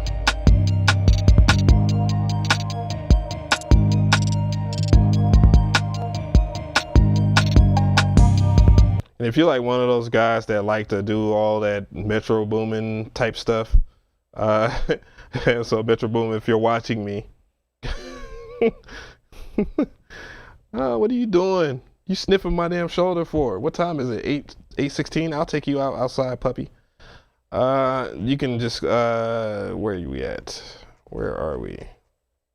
You can insert like different effects, of course. I got a whole video on it. It's in my MPC One video. I can't really remember what it would be under. Is it under modulation? No. XY effects? Nope. Where it is? Where that though? Where that though? There it goes. XY effects. Go on XY effects. I'm not gonna use beat repeater, but you can use beat repeater if you want. I'm probably gonna use tape stop. Just do the same thing I always do. I got an effect, and then I'll just go into my grid, of course, and now I'll just pull up this little velocity chain. Oops, velocity chain, select velocity, and switch it to add new. And I might mess this up because it's been a while. Enable, I guess, going to insert XYFX, enable, and it should be able to, it should do it. Well, it would help if I would actually select the pencil, right? Duh. All right, let's see. And that it is reluctant. I mean, it is related to your TC, so your time, so how you would draw it. Let's see.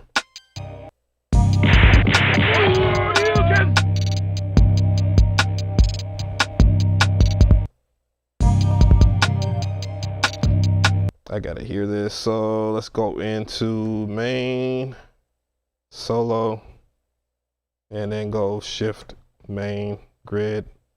You took me out of there, you little turd.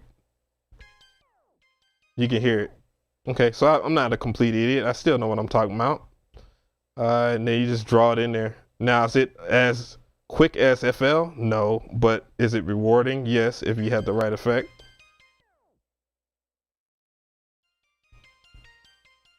So I'm just drawing stuff in there. Damn, that melody is hella long.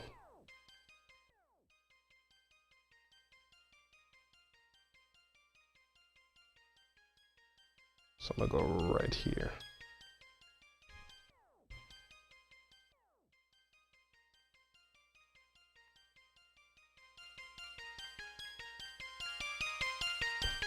Let's turn it up a little bit.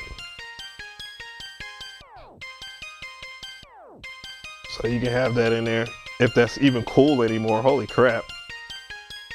But I'm just saying, you can still do it. You have other effects that you can use. You can do stutter effect.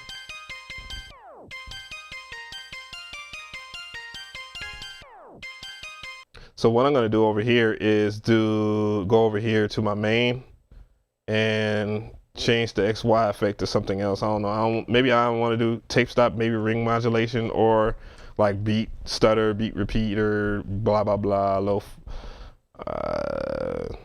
Let's hear.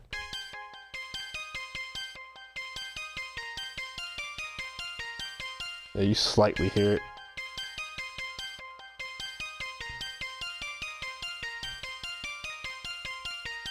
It's not as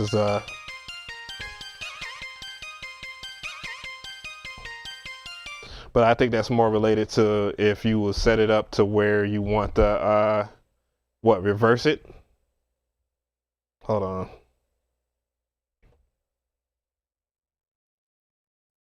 I think I've seen a reverse effect. It might not be in here. I don't know. Oh, yeah. Let me cover that too as well. I'll cover that. But XYFX. I think it might be in here. I think I might. No. Oh, you can't reverse. Womp womp womp. So that matters. You can't.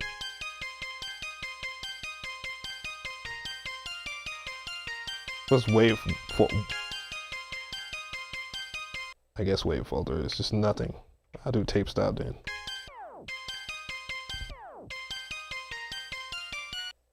whoa, what was that? Also, you know, if you're like one of those guys like, oh man, well, the MPC can't do ducking or whatever you call it, side chaining. Yeah, it could do it. I mean, for this genre in particular, it's not all that fabulous, but like, you know, for house and stuff like that, you know, you can. So you just select your, well, you would hit mix on here and make sure that you select your program mix, and then you would just put in your mother ducker insert. Mother ducker insert right here. If you're going to do more than one mother ducker though, you got to make sure that you pay attention to the bus. And we're going to duck the 808, I guess. And ducking the 808 is, that's one of those things that are really easy to do. Let's see here. I have it muted, so that's why it's not, you don't hear anything right now. I'm just going to put a mother ducker on the 808. And then we'll go right back to the mother ducker, and you're gonna see what the difference will. Well, you'll hear it, and then you'll see it too, because they did a pretty cool job of animating it. We'll go back to track number 1.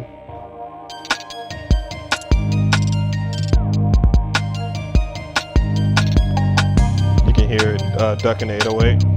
Let's go back into my effect.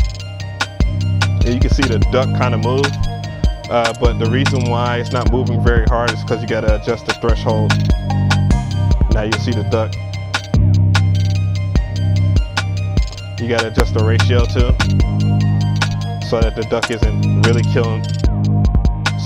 isn't really killing that particular sound.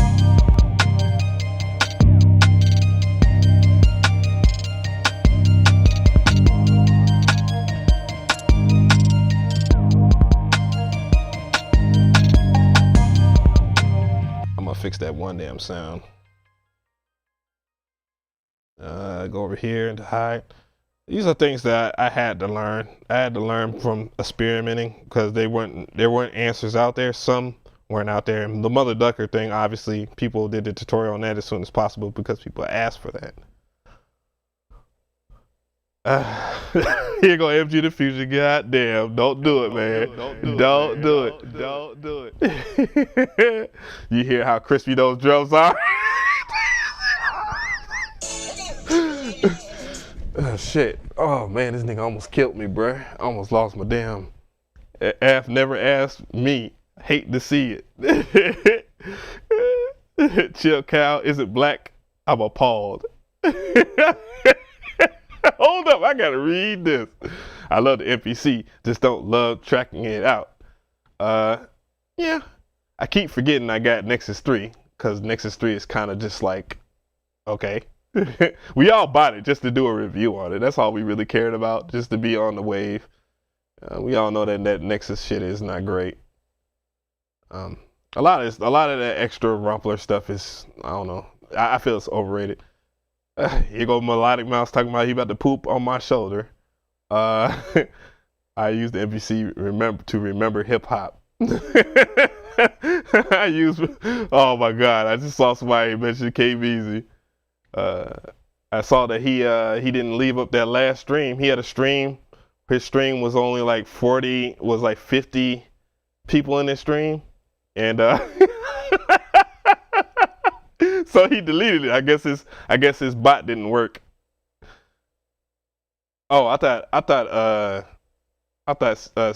antitrust timed out CMP at first. I'm like, what the fuck? CMP, goddamn.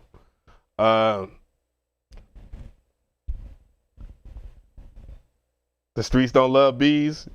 You mean the robots?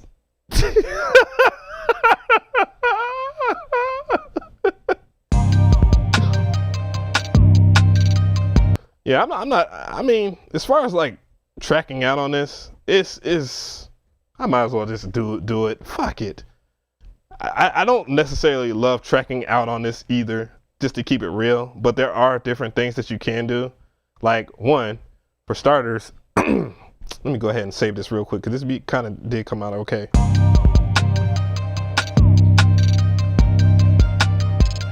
I had to turn that down. I don't really not really feeling it.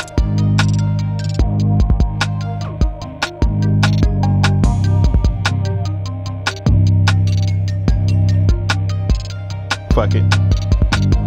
I need to go ahead and make my own presets for Tube Synth.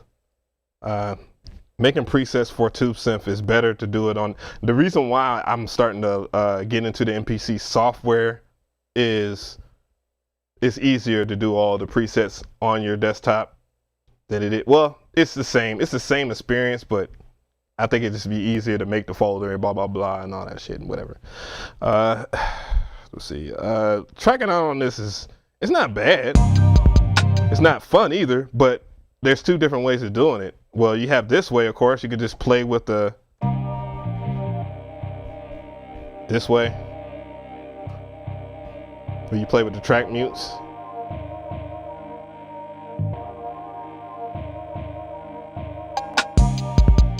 Of course, my timer was off there.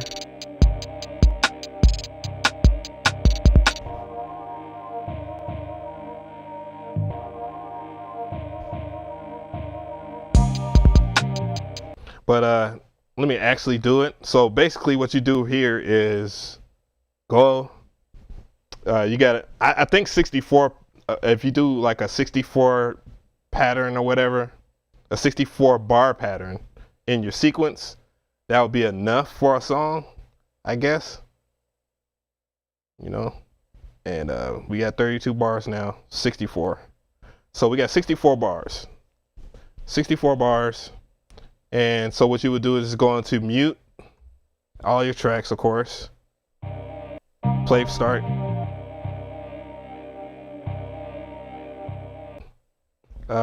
Just to give it a listen or whatever. Play with the beat, of course, you know, to get your vibe. And then you would just go overdub, play start.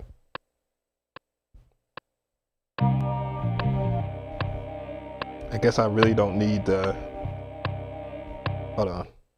Undo. I don't want that. Boom. 32. Okay. Let's go back to 64. And we're going to turn this shit off. But this is one of the ways to do it. Oh, well, I could have did this on this string now, seeing I can see it. Metronome enabled off. Okay. So if I overdub, it should be fine, I guess.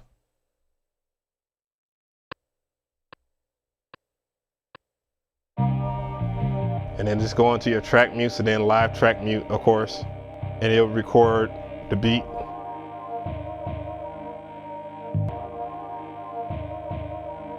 Hey. The reason why most people don't do it is because it is pretty difficult to do, I guess.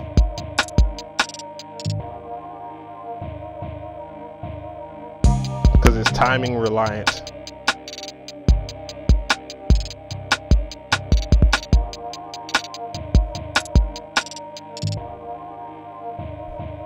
It always.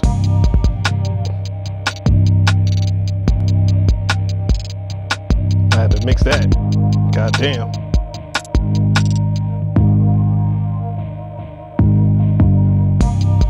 Yeah, I might have to turn that shit down.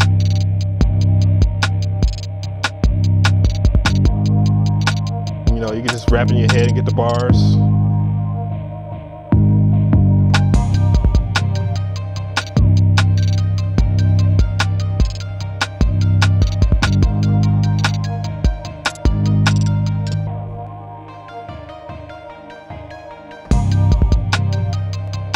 In a hook or whatever.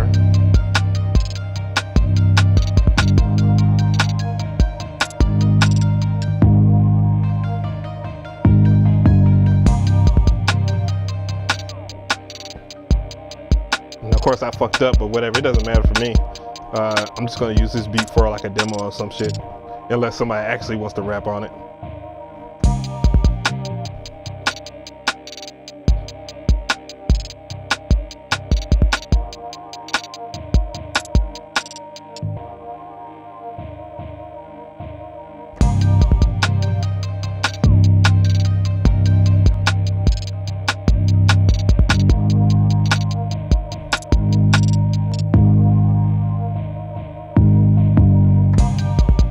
and you can see where it's going in timing and stuff like that, and you know it works. Now I'm just gonna bring in the 808.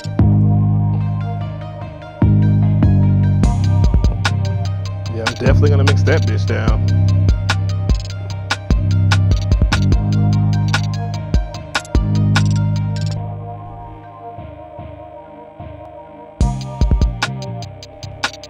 And then you're almost done, I guess. You could have used less bars, it looks like.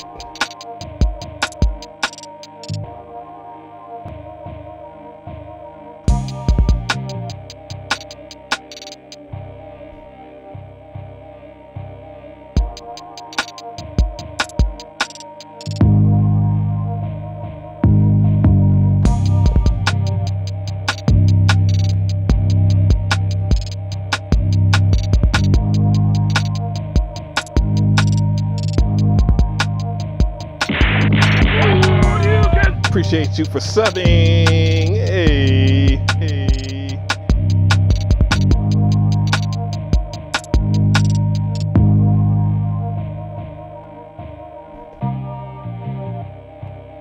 Here we go. Here we go. Here we go. And then it's gonna repeat the process. God damn it, man. God damn it, man. And then it repeats the process, of course, because that was the end of the loop. So everything is recorded. And I'll just go play it back a little bit. But that's the easiest way to do that. I mean, of course you can use song mode. You can actually, if you do the track mutes and whatever, it actually works that exact same way. Oh, I thought niggas was shooting outside. I was like, man, nigga, let me grab this strap real quick. Fuck out of here. Shit. But yeah, oh, appreciate that, Tony. But yeah, it's pretty much done. And they'll play like as such or whatever. No, I stay in the motherfucking project, so you know, niggas get to shoot. You gotta shoot. They're gonna think you soft. You see it recorded. But yeah, you just what else? I did forget how to export beats. But oh, export is right here. Obviously you hit the folder, export. It says start from 1 bar, end at bar 64. Oh shit, no sir. No sir. Before I do that, let me turn that fucking 808 down. Pardon my French here, guys. I am a little foul-mouthed troll. And these niggas out here shooting fireworks and shit. I keep on forgetting today. It just don't feel like the right. It just don't. Time just does not feel right anymore. Ever since you know what happened, this time just does not feel right, bro. Yeah, but yeah, hit the folder, audio mix down, export, boom. Going right into here, and calm down, man. These niggas gonna have to chill, man. If I gotta walk my dog, man, I swear to God. Man, Lord forgive me. I forgot I ain't have no name for this beat yet. I didn't name it. Trap Tendo. I don't know. I named this War Beats.com.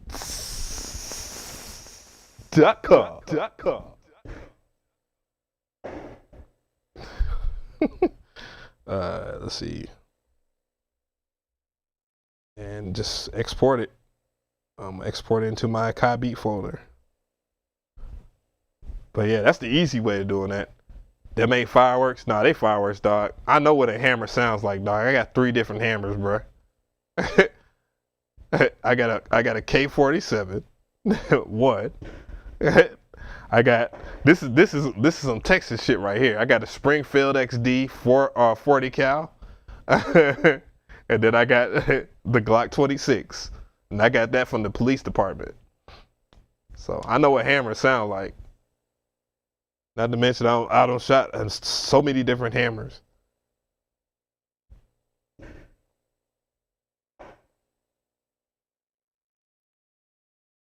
Say you snitching?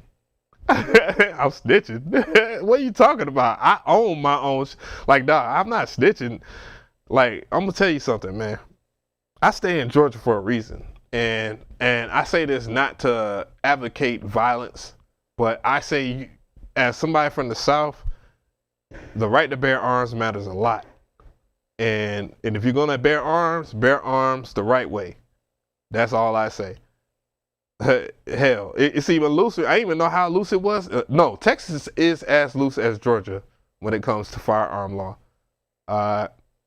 You don't have to register your firearm, but you do have to have the right to carry. No felonies or anything like that. My charges were not well, they were, but I got them reduced, and that was to keep my right. It's called having a good lawyer. But yeah, Snowbarn says I got a Glock 17. You got that big ass, you non-industrial Negro or motherfucker. Yeah, Florida is loose. And niggas be walking around with damn AR-15s and shit in the street, talking about, "Hello, man, how you doing? I'm just Floridaing it up." The hell wrong with you? I've got R. Kelly lawyer. Goddamn. That's a damn shame you would say that. But nah, practice your right to bear arms, because people out here stupid, man. But you gotta if you own property out here in Georgia, they make you get a firearm.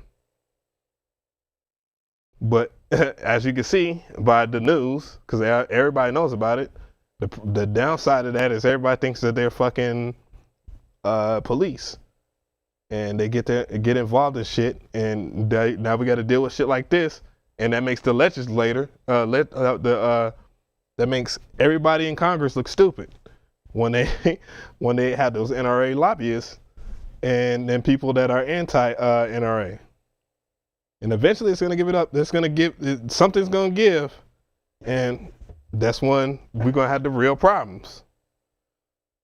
So when we give up those rights to bear arms. But anyways, back to the music. Get off my property. Oh, and then the beat's already in there or whatever. Oh, well, I might have to go back to my get your butt back over here. It'll be in your folder, whatever folder you have it in. And it's right there.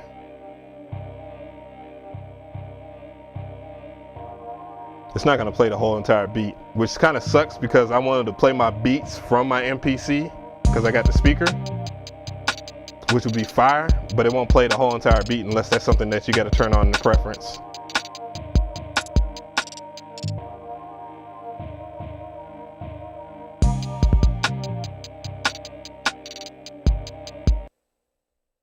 I didn't even think, well, yeah, I added my lo-fi to that shit.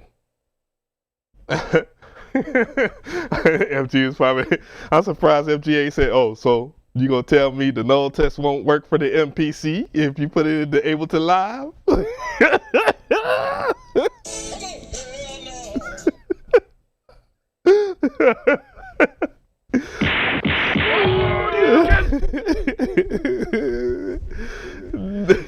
Nick Mentos, what's going on? I mean, you can't, if like somebody try to tell you that the MPC drums don't hit different if you're recording it from the MPC itself, they a goddamn lie. I'm sorry. And that's the other reason why I like the MPC. Like, your beats hit totally different than a damn DAW. Like, just that part alone sounds fire. What are you talking about? I don't get that feeling. I don't get all cuddly and giggly when I make beats on a motherfucking FL Studio or Ableton Live at that, to be honest. But dog, when you make a beat on the MPC, man, it's like a level of accomplishment, like you have made it in life. Like no cap. That's the main reason why people rock. He said play the beat from Windows. I already know. Play, all right. We gonna do the null test. Hold on. I gotta turn my PC off, man. I don't want to turn it off. Shit. Ah, fuck it, man. Just to hear, we're gonna make it this about the MPC for real, for real. Damn, it's been 2 hours. Holy shit.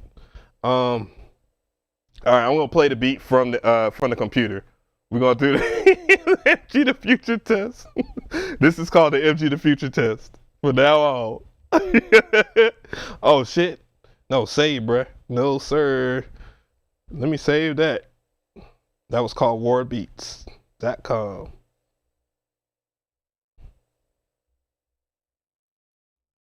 Almost damn didn't save my beat. I'm quick to put don't save too. Warbeats done by people that sample was brought to you by MXX Audio. in my top 5 picks for samples, though I didn't give Soul Surplus their props, which I do apologize to Soul Surplus, because they make really good samples too. Now I'm pretty sure there's a few other people that I might have missed. They don't know about Warbeats. They were still in their diapers. Look at this. This shit just look beautiful, man. Look at this shit. Like, I couldn't imagine looking at the MPC Live without this part right here, dog. Like, this shit just gives it the perfect circumference. This shit makes this look extra fire, bro. Like, I can't wait until it's gonna be like September when people really start acting right. I can't wait to walk around with an MPC on my shoulder playing my beats in the streets. Scrapped up. All right, so we're gonna do this test real quick.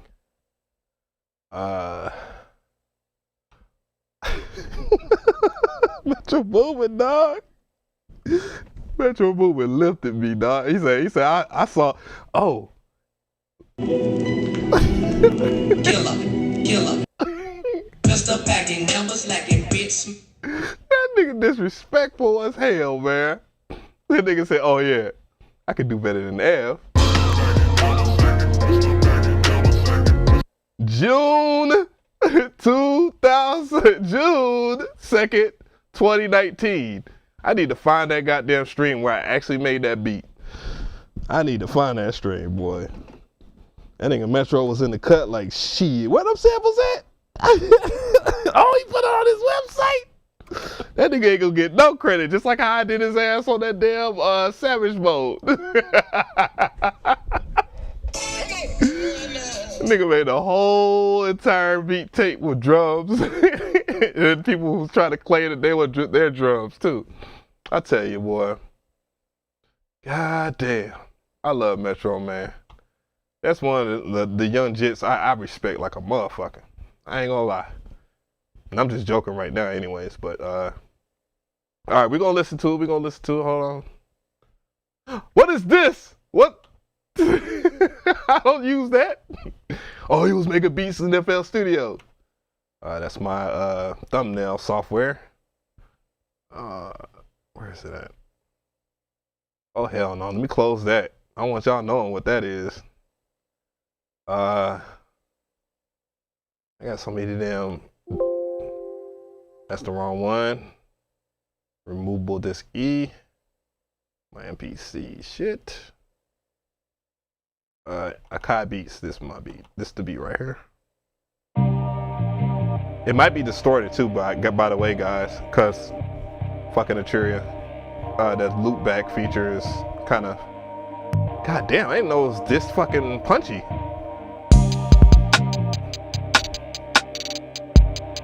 So if it's distorted, let me know.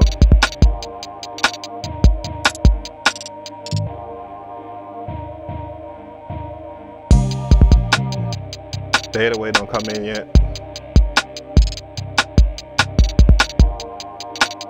God damn, that snare is loud though. I need to mix that better.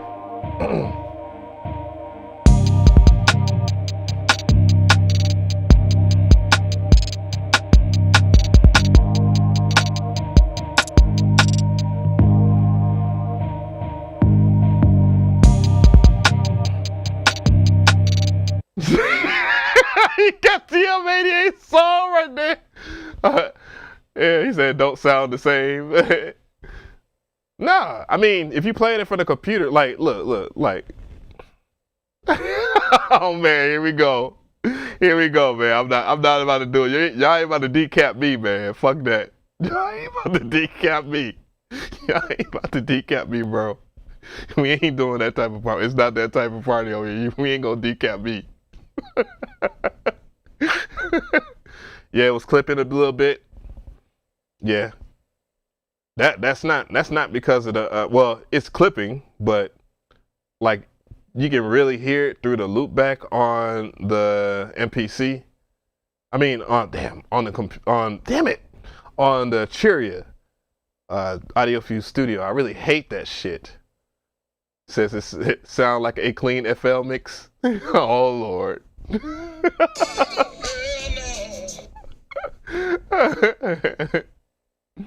DJ Tyson, you hell, boy. You hell. All right, let me get back over here, man. Shit. Let's see. Put my damn shit right here. Do I have enough battery for this? Let's see. And hopefully I have everything. This is gonna be hella loud.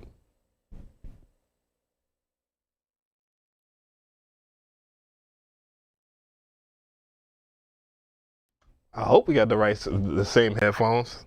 There's not a. I like. Okay, there's only a few headphones that I really do like. But these right here are the most comfortable out of all of them if you're gonna sit and do music all day. Do I like them more than the Yamaha headphones I have?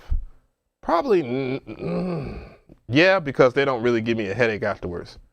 They're hard to tell, but it's kind of sometimes when you're messing with snares and shit like that snare was hitting hella harder on the computer than it was on the MPC, which is cool because that's why everybody liked the MPC in the first place. Come on, hell no! And I did that on accident. I was just testing something. I was doing a null test of my iPad.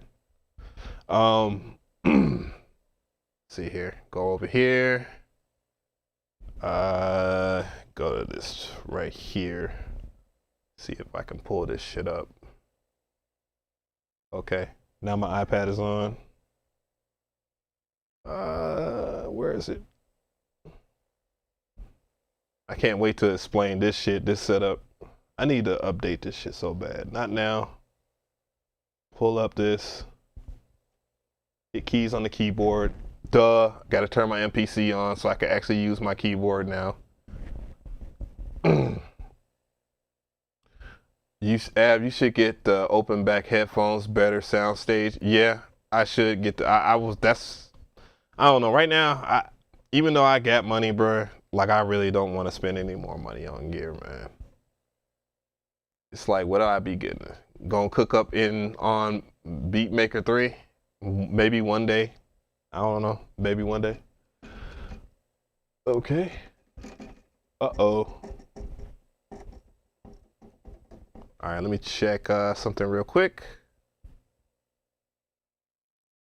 Oh, duh. I gotta select it.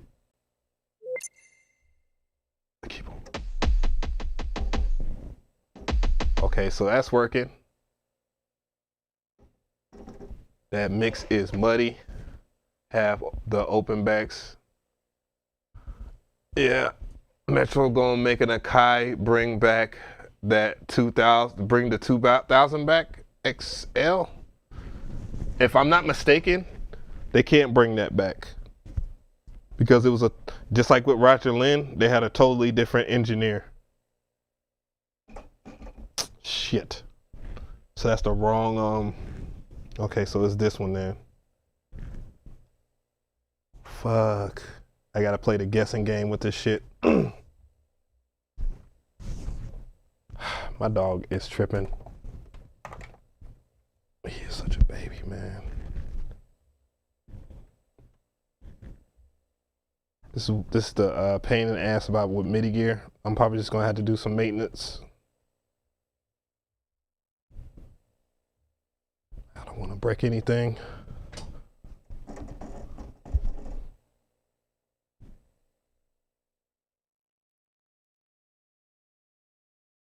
So that ain't working. God damn. God damn. So my iPad is not working right now. And the line to the computer is working, so that ain't that.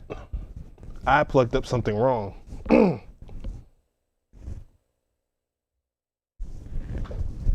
Get out the way, buddy. Get your big dog ass out my face. Shit. Goddamn.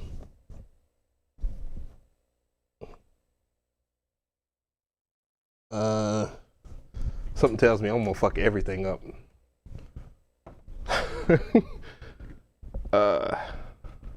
Hopefully that was the out. And I plugged that wrong one in. Then I had two random MIDI outs.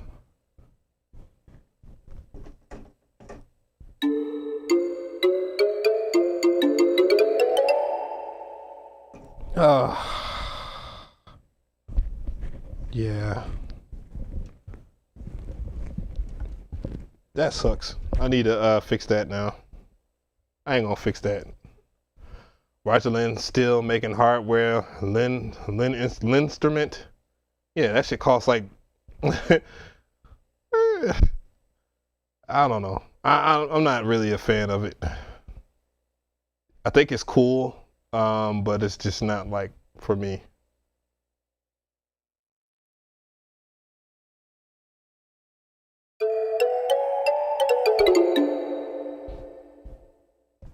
Why is it not?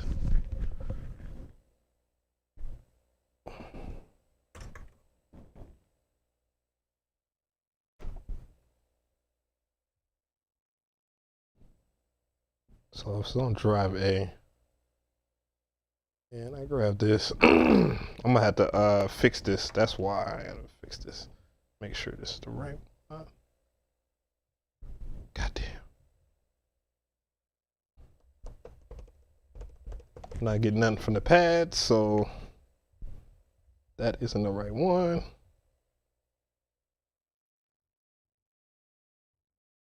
And if I open up Fruity Loops,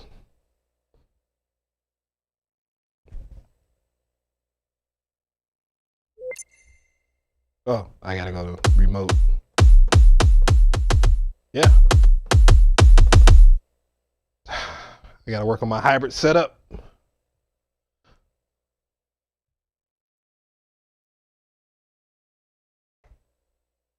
Oh my God, that's the worst thing that they did. That is the worst thing that they did to the Kai Force, was put the little 3.5 millimeter DIN. I like a DIN adapters. I'm like, man, why did you do this? It's a premium $1,500 unit, and you did that. And then this is the biggest insult, right? The Kai Force has preamps on there. It has fucking preamps on that shit. Why did they not just put that on the Live II? Like, why? I mean, I get why, like, theoretically, I understand why they didn't do it with, why they didn't do it with the, actually, I don't. I much rather them get rid of the extra outs. Maybe keep one of the extra outs if you want to run something into, like, your send and return or something like that. I get that. But but why did y'all just decide that y'all was gonna do 3.5 DIN, but have that in there? Puppy, you are just really killing me right now, dog. That's what I don't get.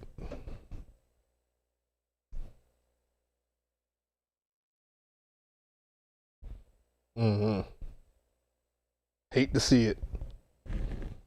All right, I'm trying to figure out what's going on with my setup. I got wires everywhere. So this right here should be to that, to my audio interface, because that is to my rack. This is what? That is to my that is to my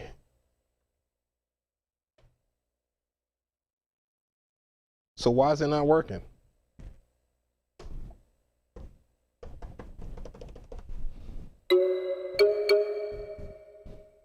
I guess I gotta reset it.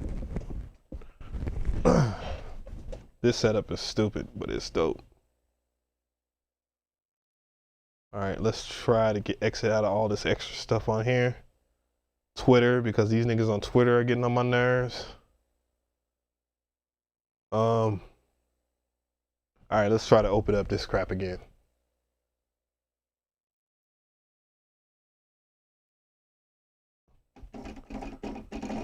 No? Then what the fuck? I gotta see what's going on. I heard one of the Force engineers say that they put the 3.5 millimeter MIDI jacks on there simply because they didn't have enough room for the full-size MIDI ports. I'm pretty sure. Oh, my light is fucked. God damn it. I can't see nothing in this damn room. When it's dark.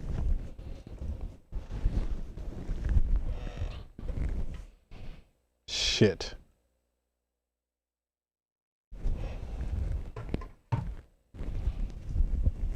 All right.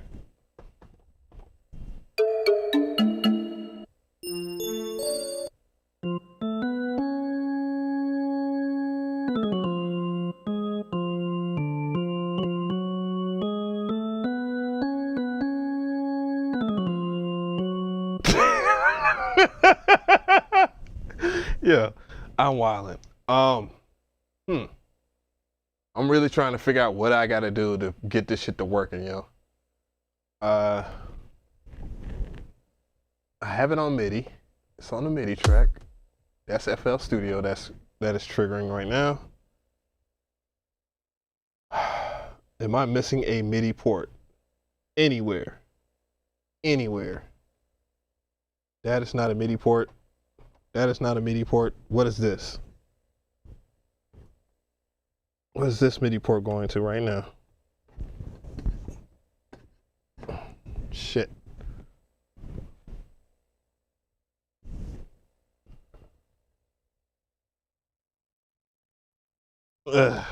Come on.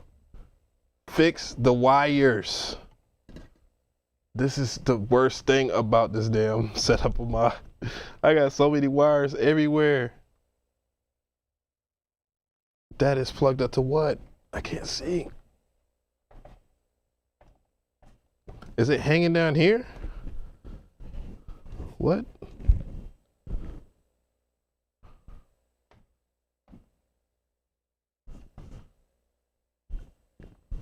Did I still have it right over here? Are you kidding me, bro?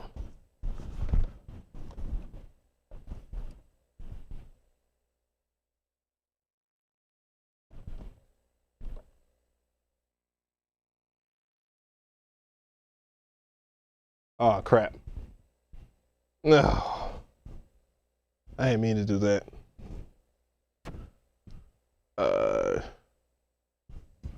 Yeah, I give up.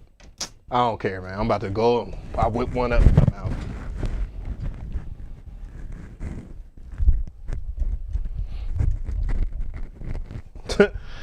I'm about to whip this shit up real quick and I'm out. I'm mad at that. And I'm mad at this damn dog. Yeah, I had it set up, but you know, every day what I do in the morning is I practice finger drumming and then I make drum kits and shit, and then I turn around and plug everything back up. And during one of those processes, I unplugged the wrong thing. And my dog is about to make me uppercut the shit out of his ass. I'm about to tiger uppercut his ass.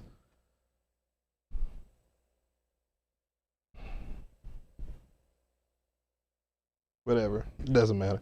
Anyways, let's see what we got. I want to play with some of these new chords I made. Make some new chords.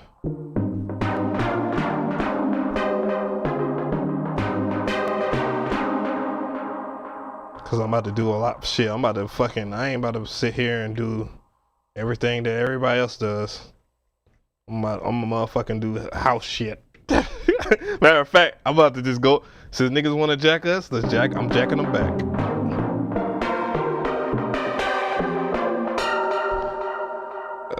Man, change that stupid ass sound.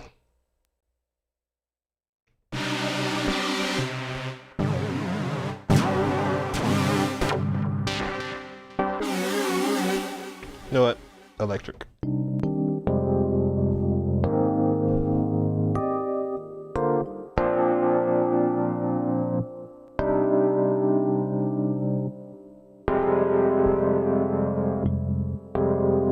Chill out, puppy.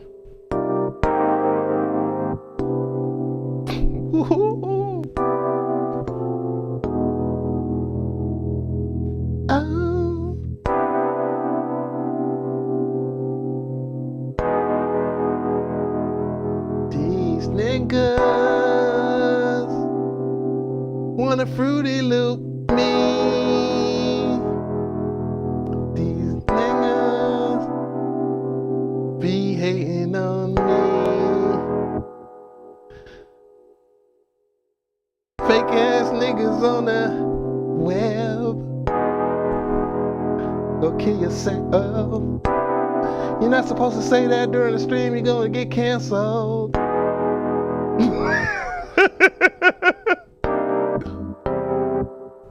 Bro, the best thing they ever did in this update was add the ability to export chords. What I've been doing, like I've been going to my homeboy's house. I'm like, bruh, if I pay you 100, you'll play some MIDI inside of my MPC. And I've been stacking up, bruh.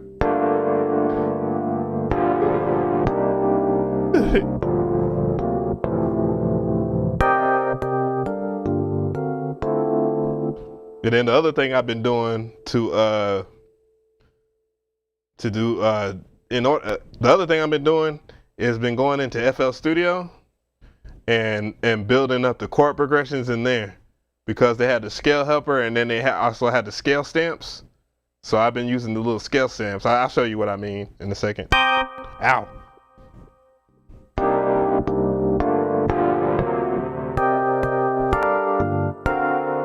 And that's been really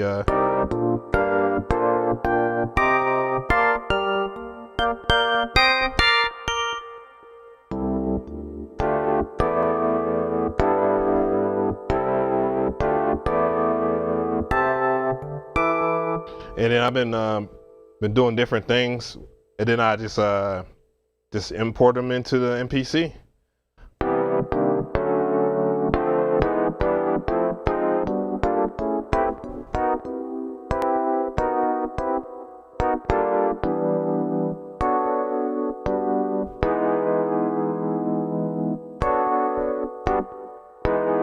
Well, man, nigga, I'm about to have the most fire. I'm about to have the absolute most fire auto-tune required. I'm about to have the most fire house beats on planet motherfucking Earth, nigga. Don't give the MPC sauce away. Why not? I think this is a really good thing to know, for everybody to know. It's the one useful thing that I use. This is the only thing I use FL Studio for right here. And it's not like I haven't did a video on it. I've done like several videos on it. All right, let me grab FL keys. Oops. It might help if I don't have the, hold on. I gotta change my switcher real quick. There you go. You get the magnificent. There we go. But yeah, just grab this right here. FL keys, you know, pianos, of course. Go into your chord, your scale helper right here. Like what most people don't know, all right. The first thing most people don't even know, right, is that jazz chords are basically sevens. So from here, let's go to your scale helper or whatever, you know, Just make sure you're on the C. Right click on the C, then right click on major. Then you go from right here to your tools. No, not tools. I forget what it's called. Stamps. There you go. Go on, pick a major 7. So you know, you're just drawing stuff real fast. Ow. Let me turn that down a little bit. Then go up here, and then you want to grab a C minor or something like that. Since you're, ooh, wrong window. Then you want to go and grab a C minor. Grab a minor 7th. Boom. I guess I can do it a little longer. There we go.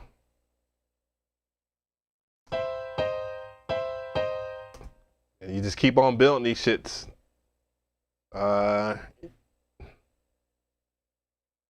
You know, you want to build it so it makes sense here. So, you know, C, I guess maybe a D.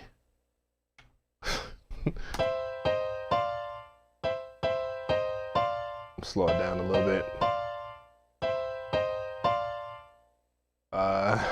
Remember that joke I was just talking about on Twitter where I was like, if you don't know the difference between a D major and then make sure I had a D major in this bitch. A D major, okay. And a D suspended. There we go. D sus. Where we are suspended for.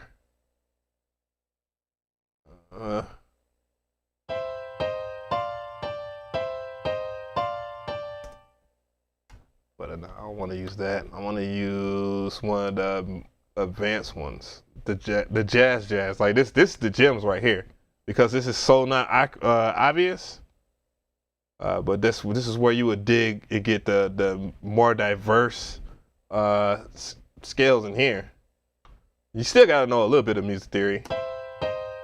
Of course, I don't want that. That shit is awful.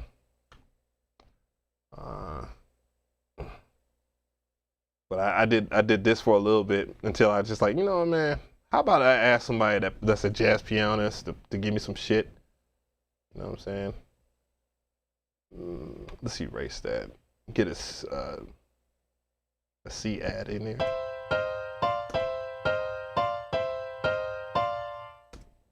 But basically what I'll do, Control B. I would build like a melody of some sorts. This ain't gonna sound good at all.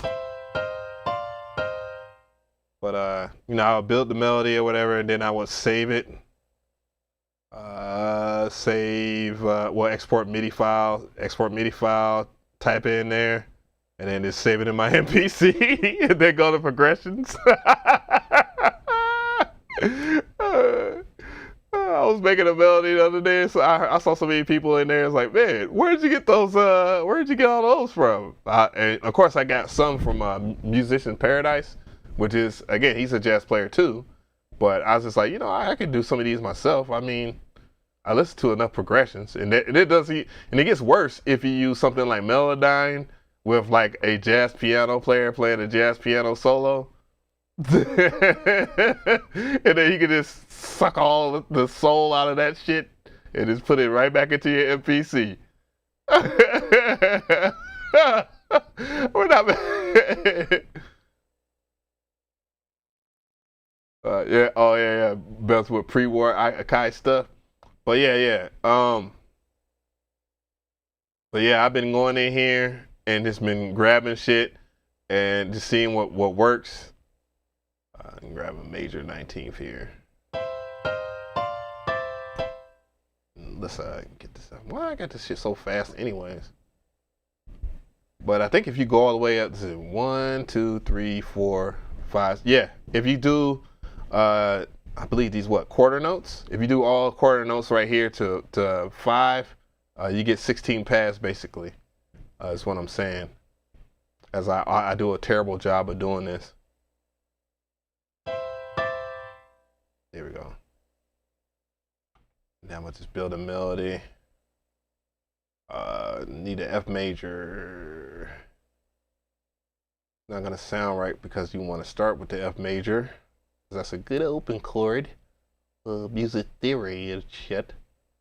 And the real way that you should do it is build up your chord progression like how you would a regular song, except for every single 4 parts of those quarter notes. You'll have a different set of chords, and that's how I set it up in my MPC. So that way when I play shit, I can kind of just remix, but it won't sound too terribly off, except for like the first one I did when I first got the idea. These suspended here. That's not gonna sound good. That doesn't sound jazzy at all. No, I was gonna do an F major 7th. F major 7th. Where are you at? F major 7th here. There we go. C, F, G. Boom. And then, of course, the next thing you want to kind of listen to, I don't know if I want to do an inversion. That's not going to work. Oh, actually it does. Oops. Yeah. Oh, yeah, because the F, oh, yeah. Because, you know, Rick Beato.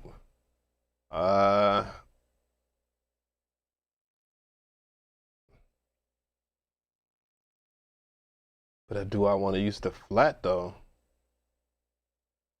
No, major 9 5th. Where is it? Y'all gotta forgive me. I do when I'm not streaming, I do wear glasses because I'm old. But yeah.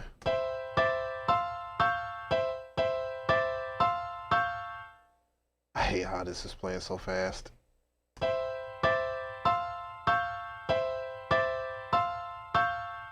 But yeah, just building up you're building up your progressions and stuff like that. So you got a set of 4 right here, and then your next one you probably might alternate with something a little lower in octave.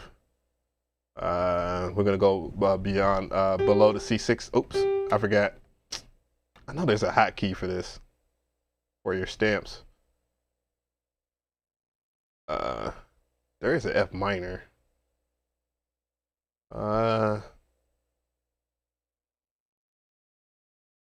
E minor, E, F, there we go.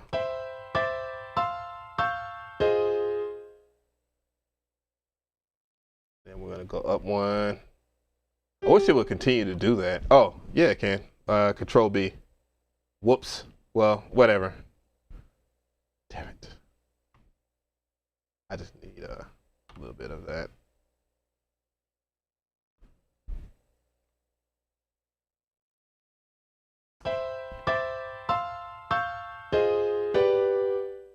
No. That's not harmonically sound. Stop, you damn dog. I'm going to bite the shit out of you if you don't stop. F. Oh yeah, G major 7th.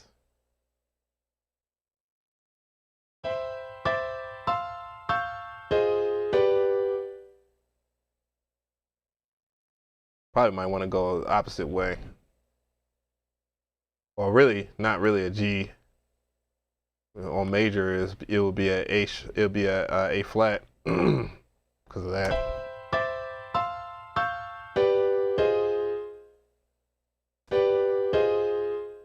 And then of course, but anyways, yeah.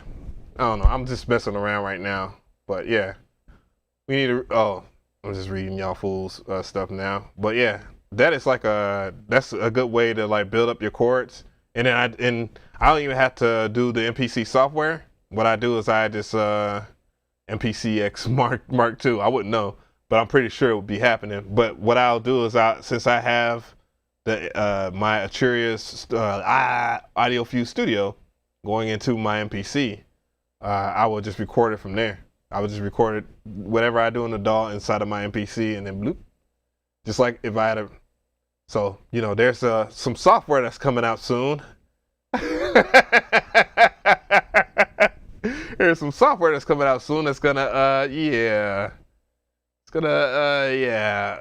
You're gonna see a lot of people with MPC packs, with chord progression packs when that particular plugin is out indefinitely.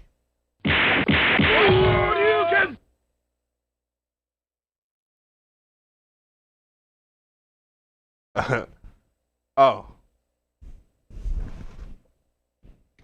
Maybe talking about scalar. I could be talking about something else. Nah, I was just what I was saying earlier was that the whole thing, when people were tagging me with the Metro Boomin thing, because I was just giving some clarification because there's a lot of misunderstandings. When people was talking about Metro Boomin and hit me in my DMs about Metro Boomin on the MPC, I was like, so what? I was like, so what? He's on the MPC. I was like, that's good for him. I was like, why don't y'all get like him? Like, for real. Like, come on. Like, try something different. Like, you really need Metro. And I get it, because if you're younger and you look up to somebody because they have a lot of these accomplishments and all that, you're going to more likely want to follow suit. Because that's how it was for me. When I saw Dr. Dre on the MPC 3000, I wanted the MPC 3000. But the reality of it was Fruity Loops for me, which was, it's okay because FL Studio ended up becoming the future, because obviously Dr. Dre got tired of making beats for people. He got tired of music. He got more interested in doing other things like technology with the headphones. And that ended up working for him. Ended up working for him and Jimmy Iovine, which is cool. People grow up and do other things. And that's pretty much what Metro is going through. Like, come on, man. Like, you can't expect this guy to get into be the Fruity Loops guy the whole entire time he's making music. Like, he probably is already taking guitar lessons, and so should you. You should want to take guitar lessons. You should want to play different instruments and shit like that, just to kind of up your worth. You know what I'm saying? Because the learning curve for FL Studio, like, I don't even get why I see all these producers now like, oh, I'm a 15-year-old producer. I'm an 18-year-old producer. I'm a 12-year-old producer. Okay, great, good for you. You're a 12-year-old producer doing what? What can you do? If you're drawing in MIDI notes, then what are you bragging about? Like, you don't even have to draw MIDI notes these days. Like, you can, for real, just get a template. Everything that's in that genre that people are talking about, 15-year-old producer this and all that, and talking about they got the hottest beats for hip-hop, is the exact same drums. Like, what are we really bragging about? Like, everybody uses the same drums for whatever reason, and I don't get that, because it's like you're doing yourself a disservice by using the same palette of sounds as everybody else, especially when it comes to drums. The best part of hip hop is the drums.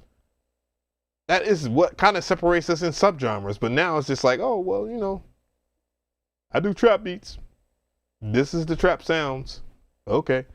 Like, trap has been expounded to whatever it is now. But yeah. But in hindsight of that, though, when I actually pressed play, it was Metro Boomin using a sample that I had used previously in a video years ago, and actually on a stream years ago.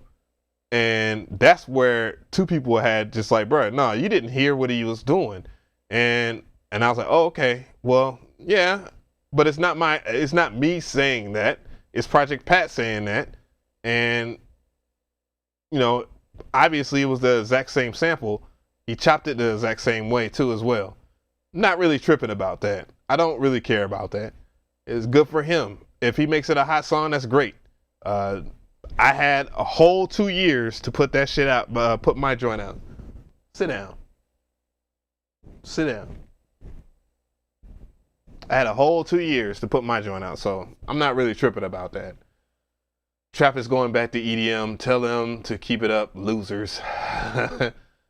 That, to me, that's when the appeal of trap music stopped for me. It's like, okay, this shit is a part of EDM now. This shit is not even cool anymore. Like, for real.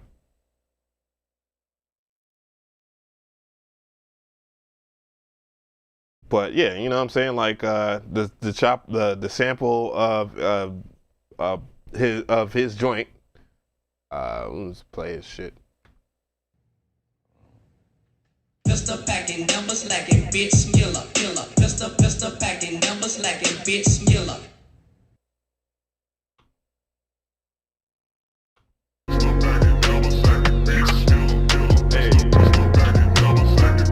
Is fine, but other than that,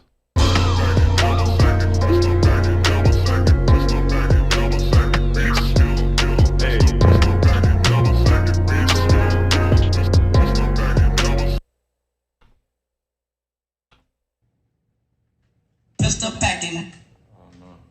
Pistol packing, never slacking, bitch killer, killer. Pistol packing, never slacking, bitch smacking killer. Backing, bitch killer. Backing.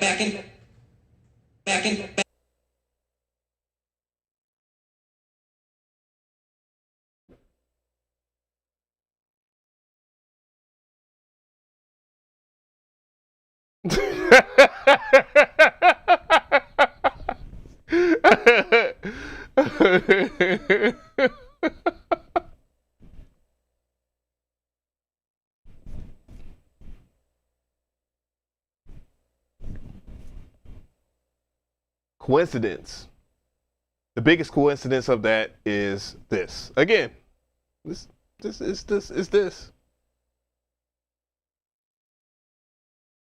Pistol packing, never slacking, bitch killer, killer. Pistol packing, never slacking, bitch killer, killer. Pistol.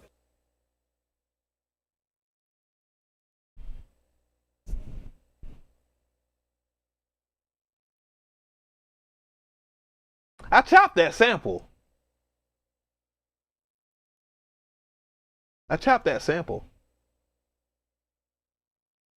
But you know what's funny about that? I guarantee you, some asswipe of an asswipe took all of my samples that I chopped up from my favorite artist that I said, hey man, I clearly labeled it too, so that you know, Project Pat, DJ Paul, all them can get their credit, which they're gonna get their credit anyways. I mean, goddamn, DJ Paul don't play that shit. Yeah, I clearly did that, and I bet you $1 million somebody took that shit, put that in their pack, and then, you know, that's worst case scenario, because that always happens to me. But it's not like this is the first time that Metro has used like drums and shit. I've created from scratch and use that shit in like a popular album of some sorts, you know, Savage Mode. But yeah, and I'm not mad. Again, I'm not mad at Metro. I'm not trying to be that nigga, old ass nigga that's hating on somebody that's more successful than me, because that's the thing that niggas like to throw in my face. They like to say I'm the nigga that is hating because everybody is so much better than me, even though every fucking time, everybody is right fucking behind me on shit. Fucking time. But yeah, I just take it as, hey, it is what it is. You know what I'm saying? But yeah. It's kind of aggravating when you start to hear these little baby fucks getting your mentions on Twitter, and they want to defend other baby fucks that don't give a fuck, but they like to take shit from people.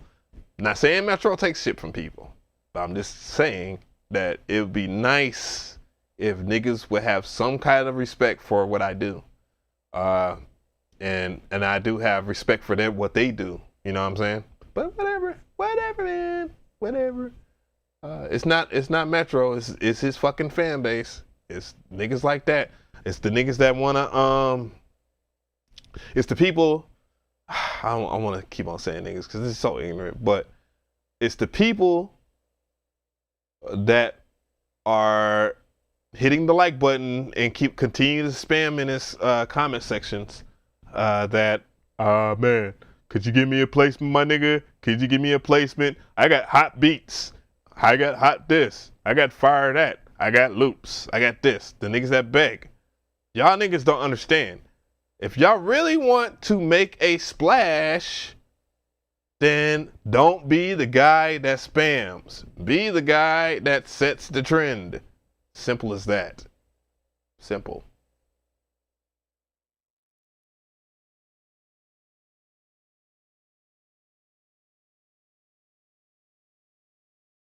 Yes, I chopped that sample. I ain't make like that pistol packing that pistol packing never slacking, bitch killer.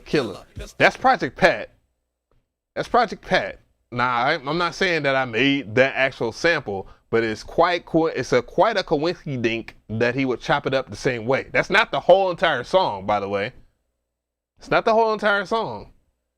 That was the part that I liked the most out of that song. And then I chopped it out, made a gang of beats with it. I made my pistol packing song with that like 2 years ago, even though that video was just a year ago, just to prove that I've done it. I actually did that beat a while ago. I need to find that stream. But so that'd be 2018. I need to go back and find that stream where I actually chopped that up and did that. But it's not too far away. I know exactly the video I can start from. But I'm just saying. Did you read the comments on Metro video? It's funny. No, I don't want to read that. I don't want to read all that stuff on Freak's channel. A lot of those comments they trigger me. They just really trigger me. They really just trigger me, dog. They really do. They make me mad. They make me really mad. What's going on, Not Squared? Not Squared? What is good? What is good? But yeah, this shit just be, it's aggravating, bro. That shit's just really aggravating me. That's kind of the reason why I went to the MPC. I was like, man, you know what? Fuck doing these tutorials when nobody wants to. Like, I show some new shit. Oh, I'm waiting for you to say it. Can you say it? Where'd you learn it from? Oh, okay. You ain't gonna say it. Bet. Just a little shout out. Nope, no little shout out.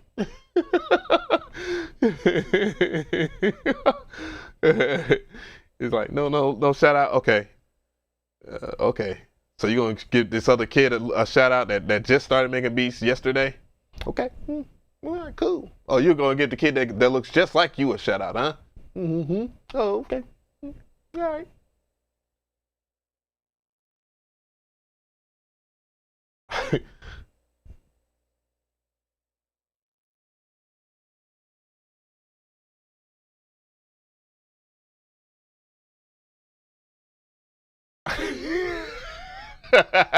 Just go ahead, get your fake players app, a nice little table, and a coffee mug, and do your thing on the MPC Live. That was disrespectful, DJ Tyson. Cause you know, if you mess with the coffee gang, you mess with everybody. Welcome to the music business, says Sean Wayne. Shit, welcome. Welcome, shit. Like, dog, this is like the 100th and 90th time where it's a coinky dink that somebody has done something with the same idea, or actually the same sounds, or whatever, and then they're getting famous for it. Like, dog. Funny story. Back in the day, we was me, my cousin, his friend, and my other homeboy.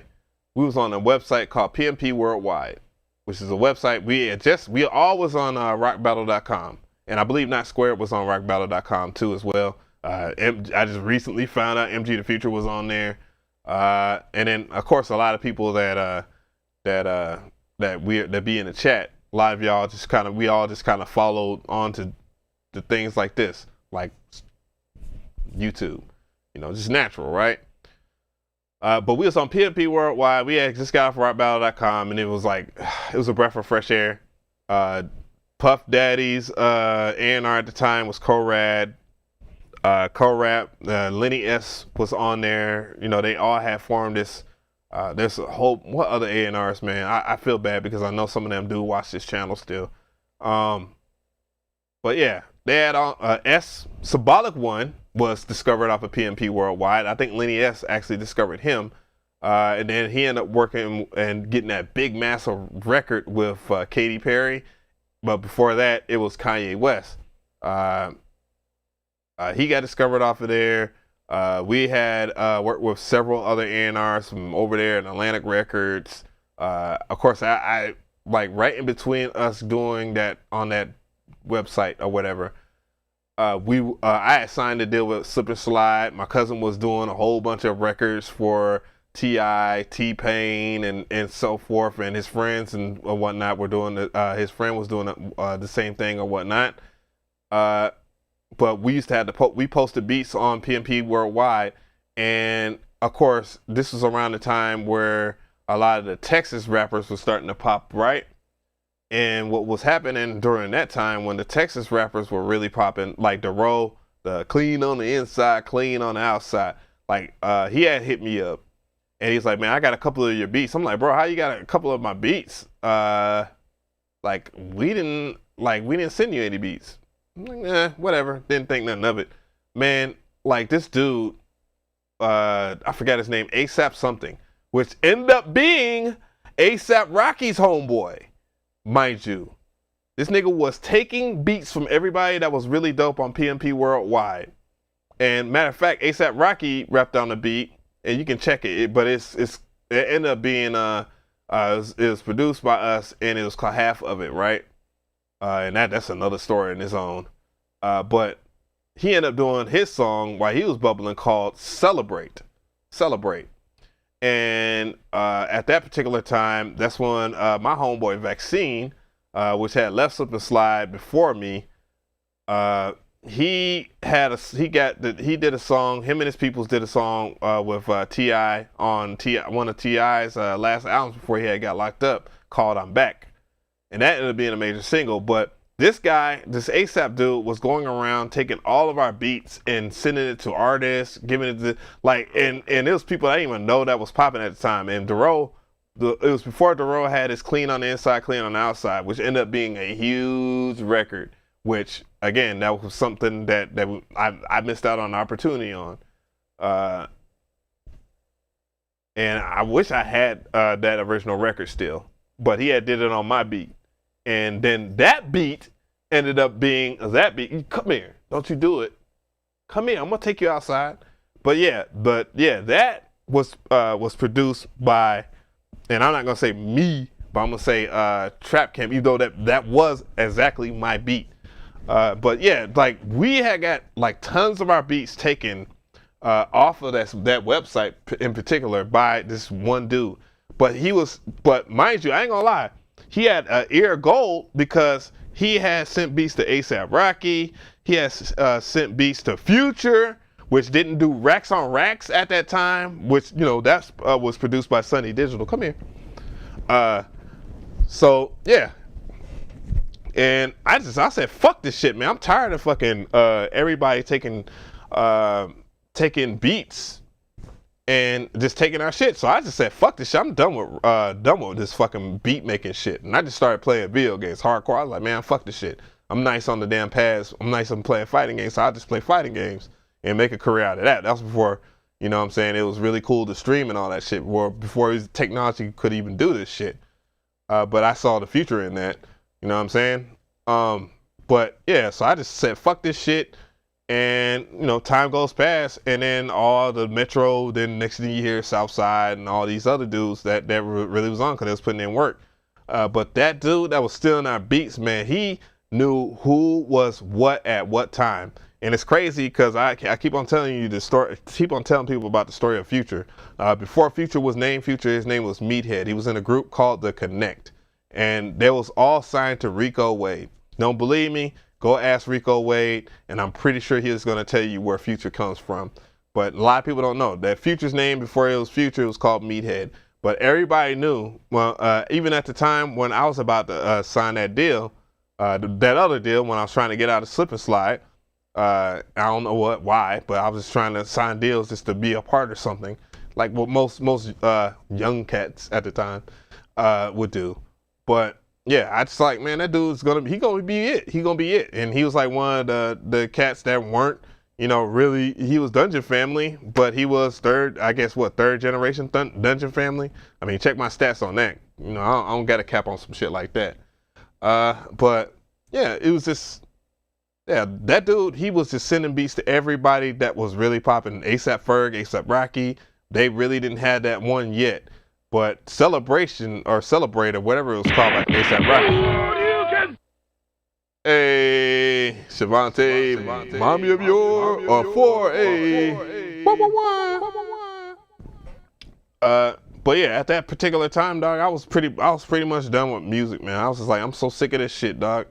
And one thing I can say to everybody, dog, no matter how much of this goofy shit that happens where people will take your beats and act like they're you and they made the production and they might get a bag or two off of your work, man, don't quit ever, man. If this music shit is meant for you, it's meant for you. And even through that the time where I wasn't making beats and shit like that, which explains why I got back on the YouTube in 2015, I was just like, man, you know what, man? I'm just going to go ahead and give this music shit another try. And at that particular time, that's when I had met this dude named Sko, which was another scam artist, but he was linked in with Lenny, and he was linked in to Mike Dean, and he was linked into Def Jam, and he had the insider on Jay-Z's album or whatnot. Which at that cusp of that time, that was 2014. That was almost before I really started back onto YouTube. But he had hit me up immediately. I had just dropped a gang of beats on PMP Worldwide while I was still at PMP Worldwide, and that's when the Watch the Thrones album was being hinted. You know what I'm saying? Like they was like, man, they're working on this shit or whatever. But it was obviously it was a whole bunch of stuff going on. And then that December. I didn't go because I was working a day job. And that was the dumbest shit I ever did in my life. It was this one, I can't remember that artist that sung that one song. He was from Louisiana, but it was a big ass song. He was an R&B singer that had a hard ass trap beat, and I think that might have been produced by what's homie's name? He's one of the trap kings that don't get no respect, and it's sad. Drummer Boy, like what was the name? But what was the name of the artist? But he had but they had like dude had invited me. Another friend had invited me down to meet Jay-Z and Beyonce, and that artist in particular at that time was not popping. And to this very day, I feel like an asshole. Because if I would have went down there, not only would I would have met Beyonce, Jay-Z, and I can't think of his name, man, but he had a big ass record and he had a beef with Trey Songz. But yeah, man, like that dude Sko the scam artist, and and he had a road manager that he was rocking with that was messing with August Alsina. Right, it was August Alsina, and this was before that song had started popping, but the song was starting to get some play out here in the South, and I was like, man, this song's gonna be huge, and it pretty much carried him, obviously. And then I don't know what happened with him. I think he had some crazy stuff happening with him. But yeah, they wanted me because I was playing beats for them at my job. They wanted me to go all the way down there, which wasn't all the way down there, not too far in Atlanta, to meet Jay-Z and on them. I thought that was wolf tickets and shit like that, but I should have did that shit. But yeah,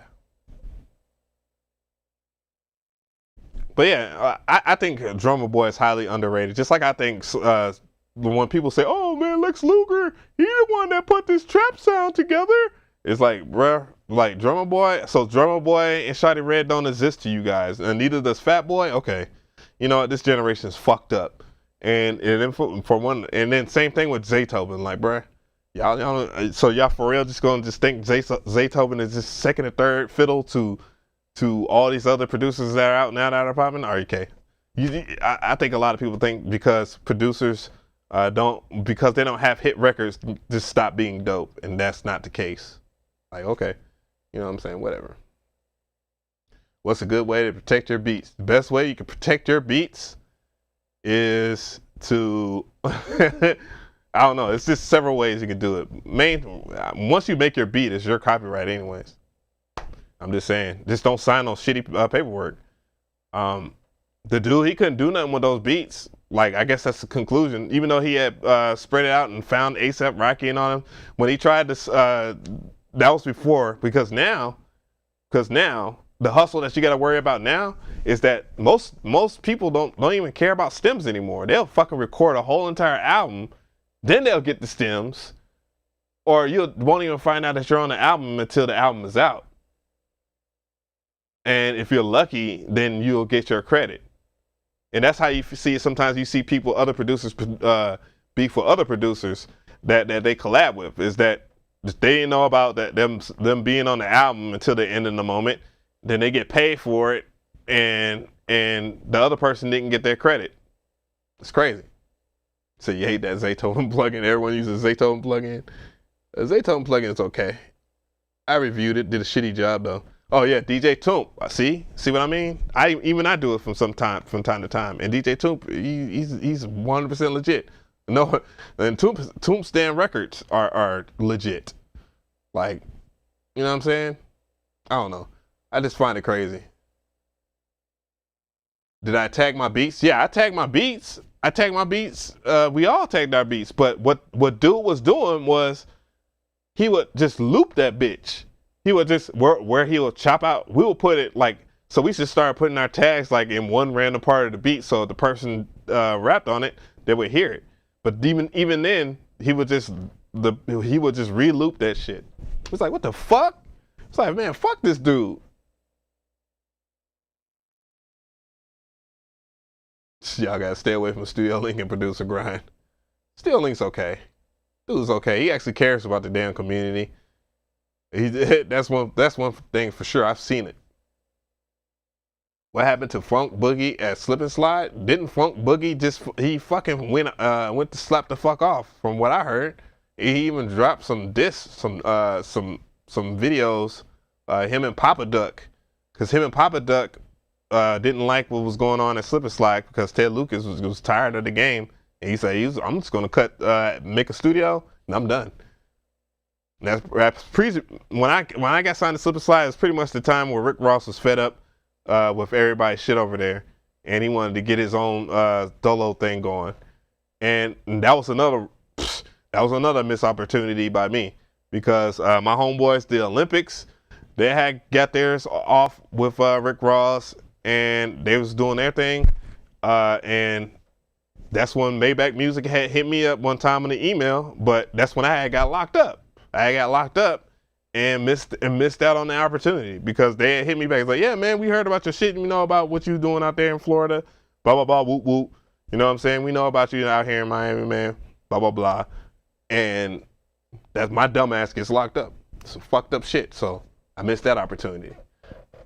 But, you know, so a lot of this shit just is timing anyways, man. Sometimes it just don't be for you. And you know, it is what it is. Did you enjoy the Brian Michael Costa endorsed plug-in trophies? No. And that's just dead ass honest. I thought that was trash. I thought that was absolute garbage. Same thing with the Scotch Corch plugin. But whatever. The Zaytoven plugin, they did the extra homework and stuff like that. And that's why that worked.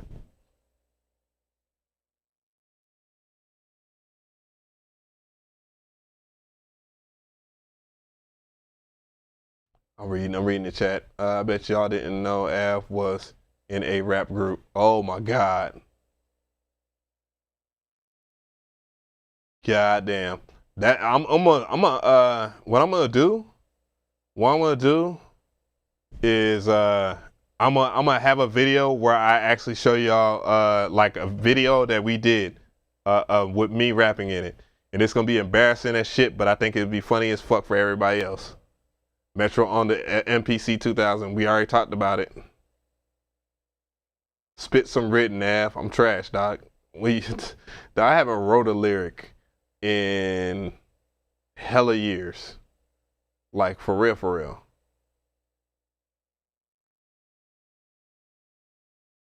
someone's taking Illmind's tracks off the internet and using them in beat battles and winning. Oh man, let me talk about that shit. Beat battles. Oh my God. Let me talk about that, and that'll be the last thing I'm gonna hold y'all to. Boy, do I hate beat battles.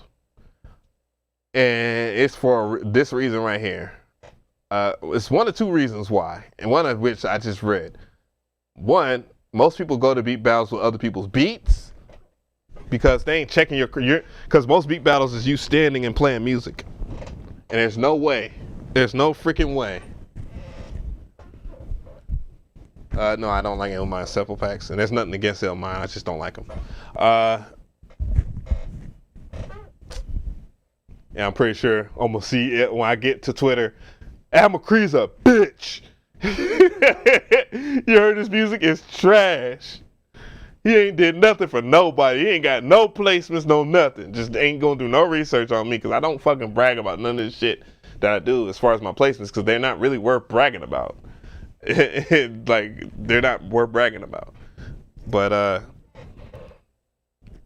yeah, beat battle.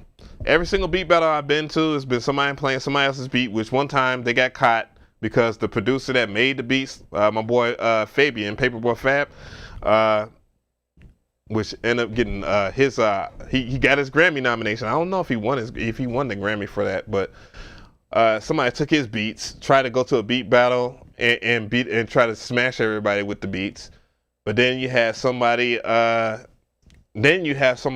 always in the beat battle that frickin' does some fuckboy shit like this. Like, they're tied in with the judges. Like, I remember Kale on the Track. If y'all remember Kale on the Track, he did that. I don't know what the fuck song he did.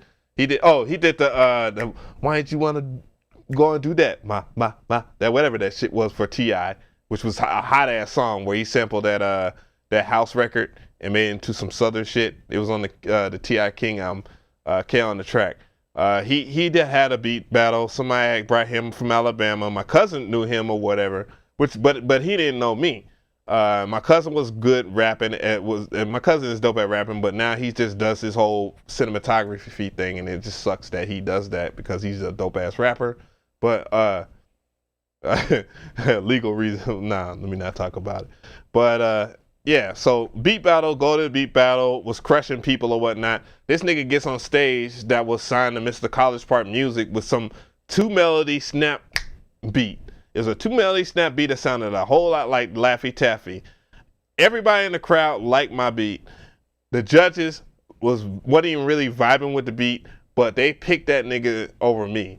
And boy, when I tell you, me and my cousin would slap the fuck off because that was such bullshit. That was the only reason why I even got to win second place. Because the person that won first place, no disrespect, was playing beats that she had did with other people. And that to me had me hella mad. I'm still hella mad about that shit. And that just made me just feel like, man, if I'm going to go to a beat battle to get second place to somebody that did not do all of their beats, fuck this shit. He said the N-word. But the only way I could actually see myself going to a beat battle is if we're finger drumming. That way I can lose and be happy because I suck at finger drumming on the MPC. So that's cool. But if we can't make the beat in a certain time and get the crowd lit, I don't want to fucking do it. Because I know that people are going to cheat and fucking do some fake shit and act like they're the man.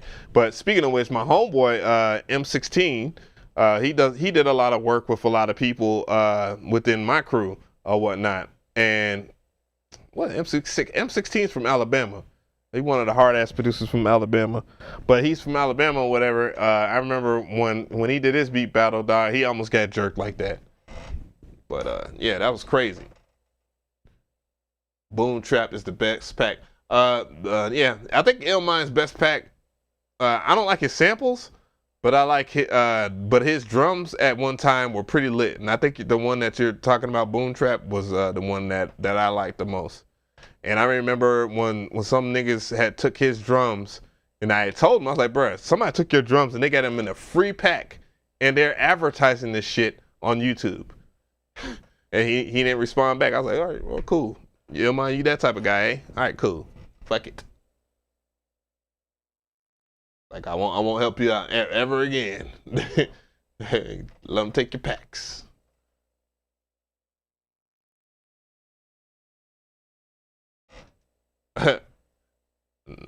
Just I don't think beat battles are worth it anymore. After the Red Bull beat battles were great. I was just kind of salty they didn't do one in Atlanta, but whatever. You know, it bees like that sometimes. I ain't had the money to travel at that time, but you know, things have changed. Top 5 producers of all time: DJ Premier, no particular order, and it's just for me, and this is my and for mine. It's my list. Timbaland, Premier, shit, Shawty Red.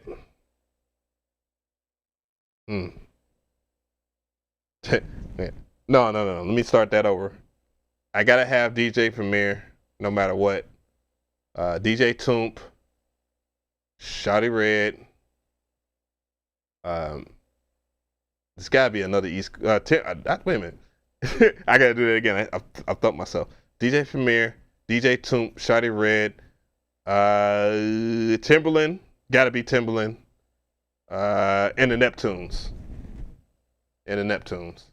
Honorable mention, probably if I was to pick somebody that the young heads will like, probably Metro TM88, between Metro and TM88, and RZA. I always like RZA. What about KBZ? KBZ's in my top 5. Oh, Bump. Well, I will put the Shockley brothers. You know what I'm saying? I think they are prolific samplers that kind of changed the game because they had a wild way. But I like RZA.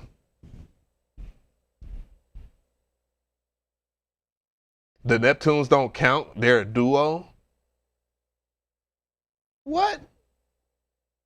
I like it, but I mean, why not though? Oh, another honorable mention, KLC. Gotta be somebody from New Orleans. KLC, Manny Fresh.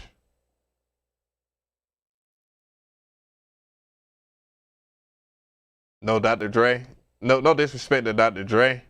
I like West Coast music. Really, it was influenced by a lot of it. But I mean, I don't resonate with it. Like, I'm not connected to it like I am. Damn. Oh, shit. Let me do that list again. Let me take that back. DJ Paul, of course. Damn. DJ Premier. I had to move DJ Premier over a little bit. DJ Toomp. And obviously, they're DJs for a reason. Timbaland. And I know I left somebody off. And I gotta have a New York motherfucker. I had to have a New York motherfucker, and it gotta be like RZA or some shit. Fuck it. And then Neptunes. Then all right, since they're a duo. Yeah, if anything, DJ Quick resonates with me harder than Dr. Dre. Not saying anything because my favorite color is red or anything like that, but I'm just saying. I said Primo.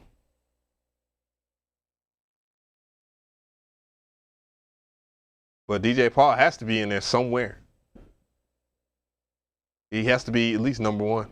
What about Mike Dean? Nah, Mike Dean's okay. He's okay. I think the stuff that he did with Kanye is dope. And it doesn't matter what I think anyways. The fuck? Dude's hella winning. And he's an old head too, so what about it?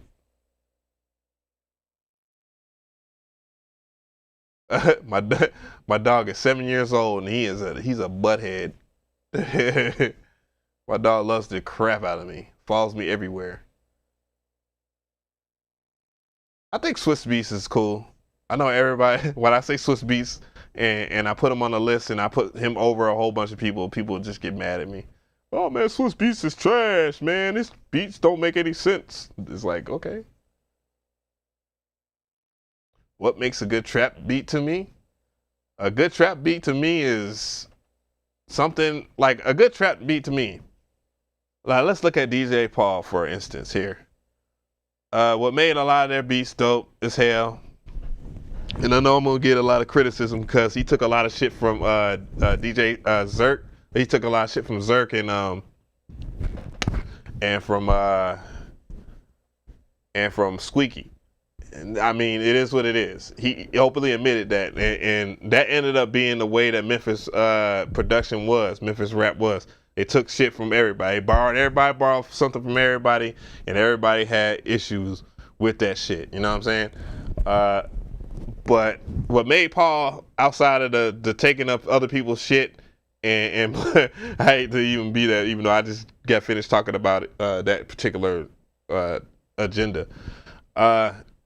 What made their shit really dope, in my opinion,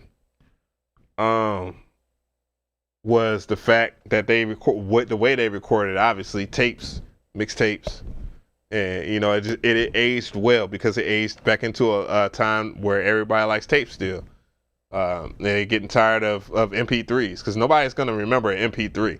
Nobody remembers their first MP3, but I guarantee you're gonna remember your first vinyl. You're gonna remember your first CD. I got well, none of these are my first CDs, but these are CDs that I really cherish. You know what I'm saying? Tapes, and I got hella 1989 Memphis shit. What is going on with you? You doing too much. Sit down. You ain't gotta use the bathroom that bad. As he turns around and pees on me. Don't pee on me.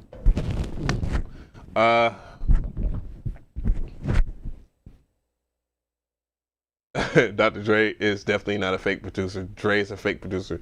Dre is like one of those producers, just like how I want to say it like comparing the Puff Daddy, but you know what I'm saying? He's one of those producers that, hey, you know, it is what it is. If he knows somebody can play the drums superior, he's gonna get the superior drummer.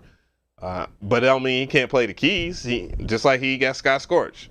Like the difference between, because somebody was on Twitter today and they were saying, oh, well, you talking about people that produce that only do hi-hats on songs. What about Scott Scorch? He only plays melodies. I was like, excuse me, Scott Scorch knows how to play the keyboard. Nigga, you barely know how to trace something inside of FL Studio, nigga. Like, shut up. There's a huge difference in that. Like, shut the fuck up. Know your place. He knows how to play instruments. So, you know, Dr. Dre is one of those type people. You know what I'm saying? I would be too. The producers that I work with a lot. He gets the best. No, don't you do it. All right, guys. I'll see y'all later. I'm about to take my dog out. Y'all have a good evening. He about to try and pee on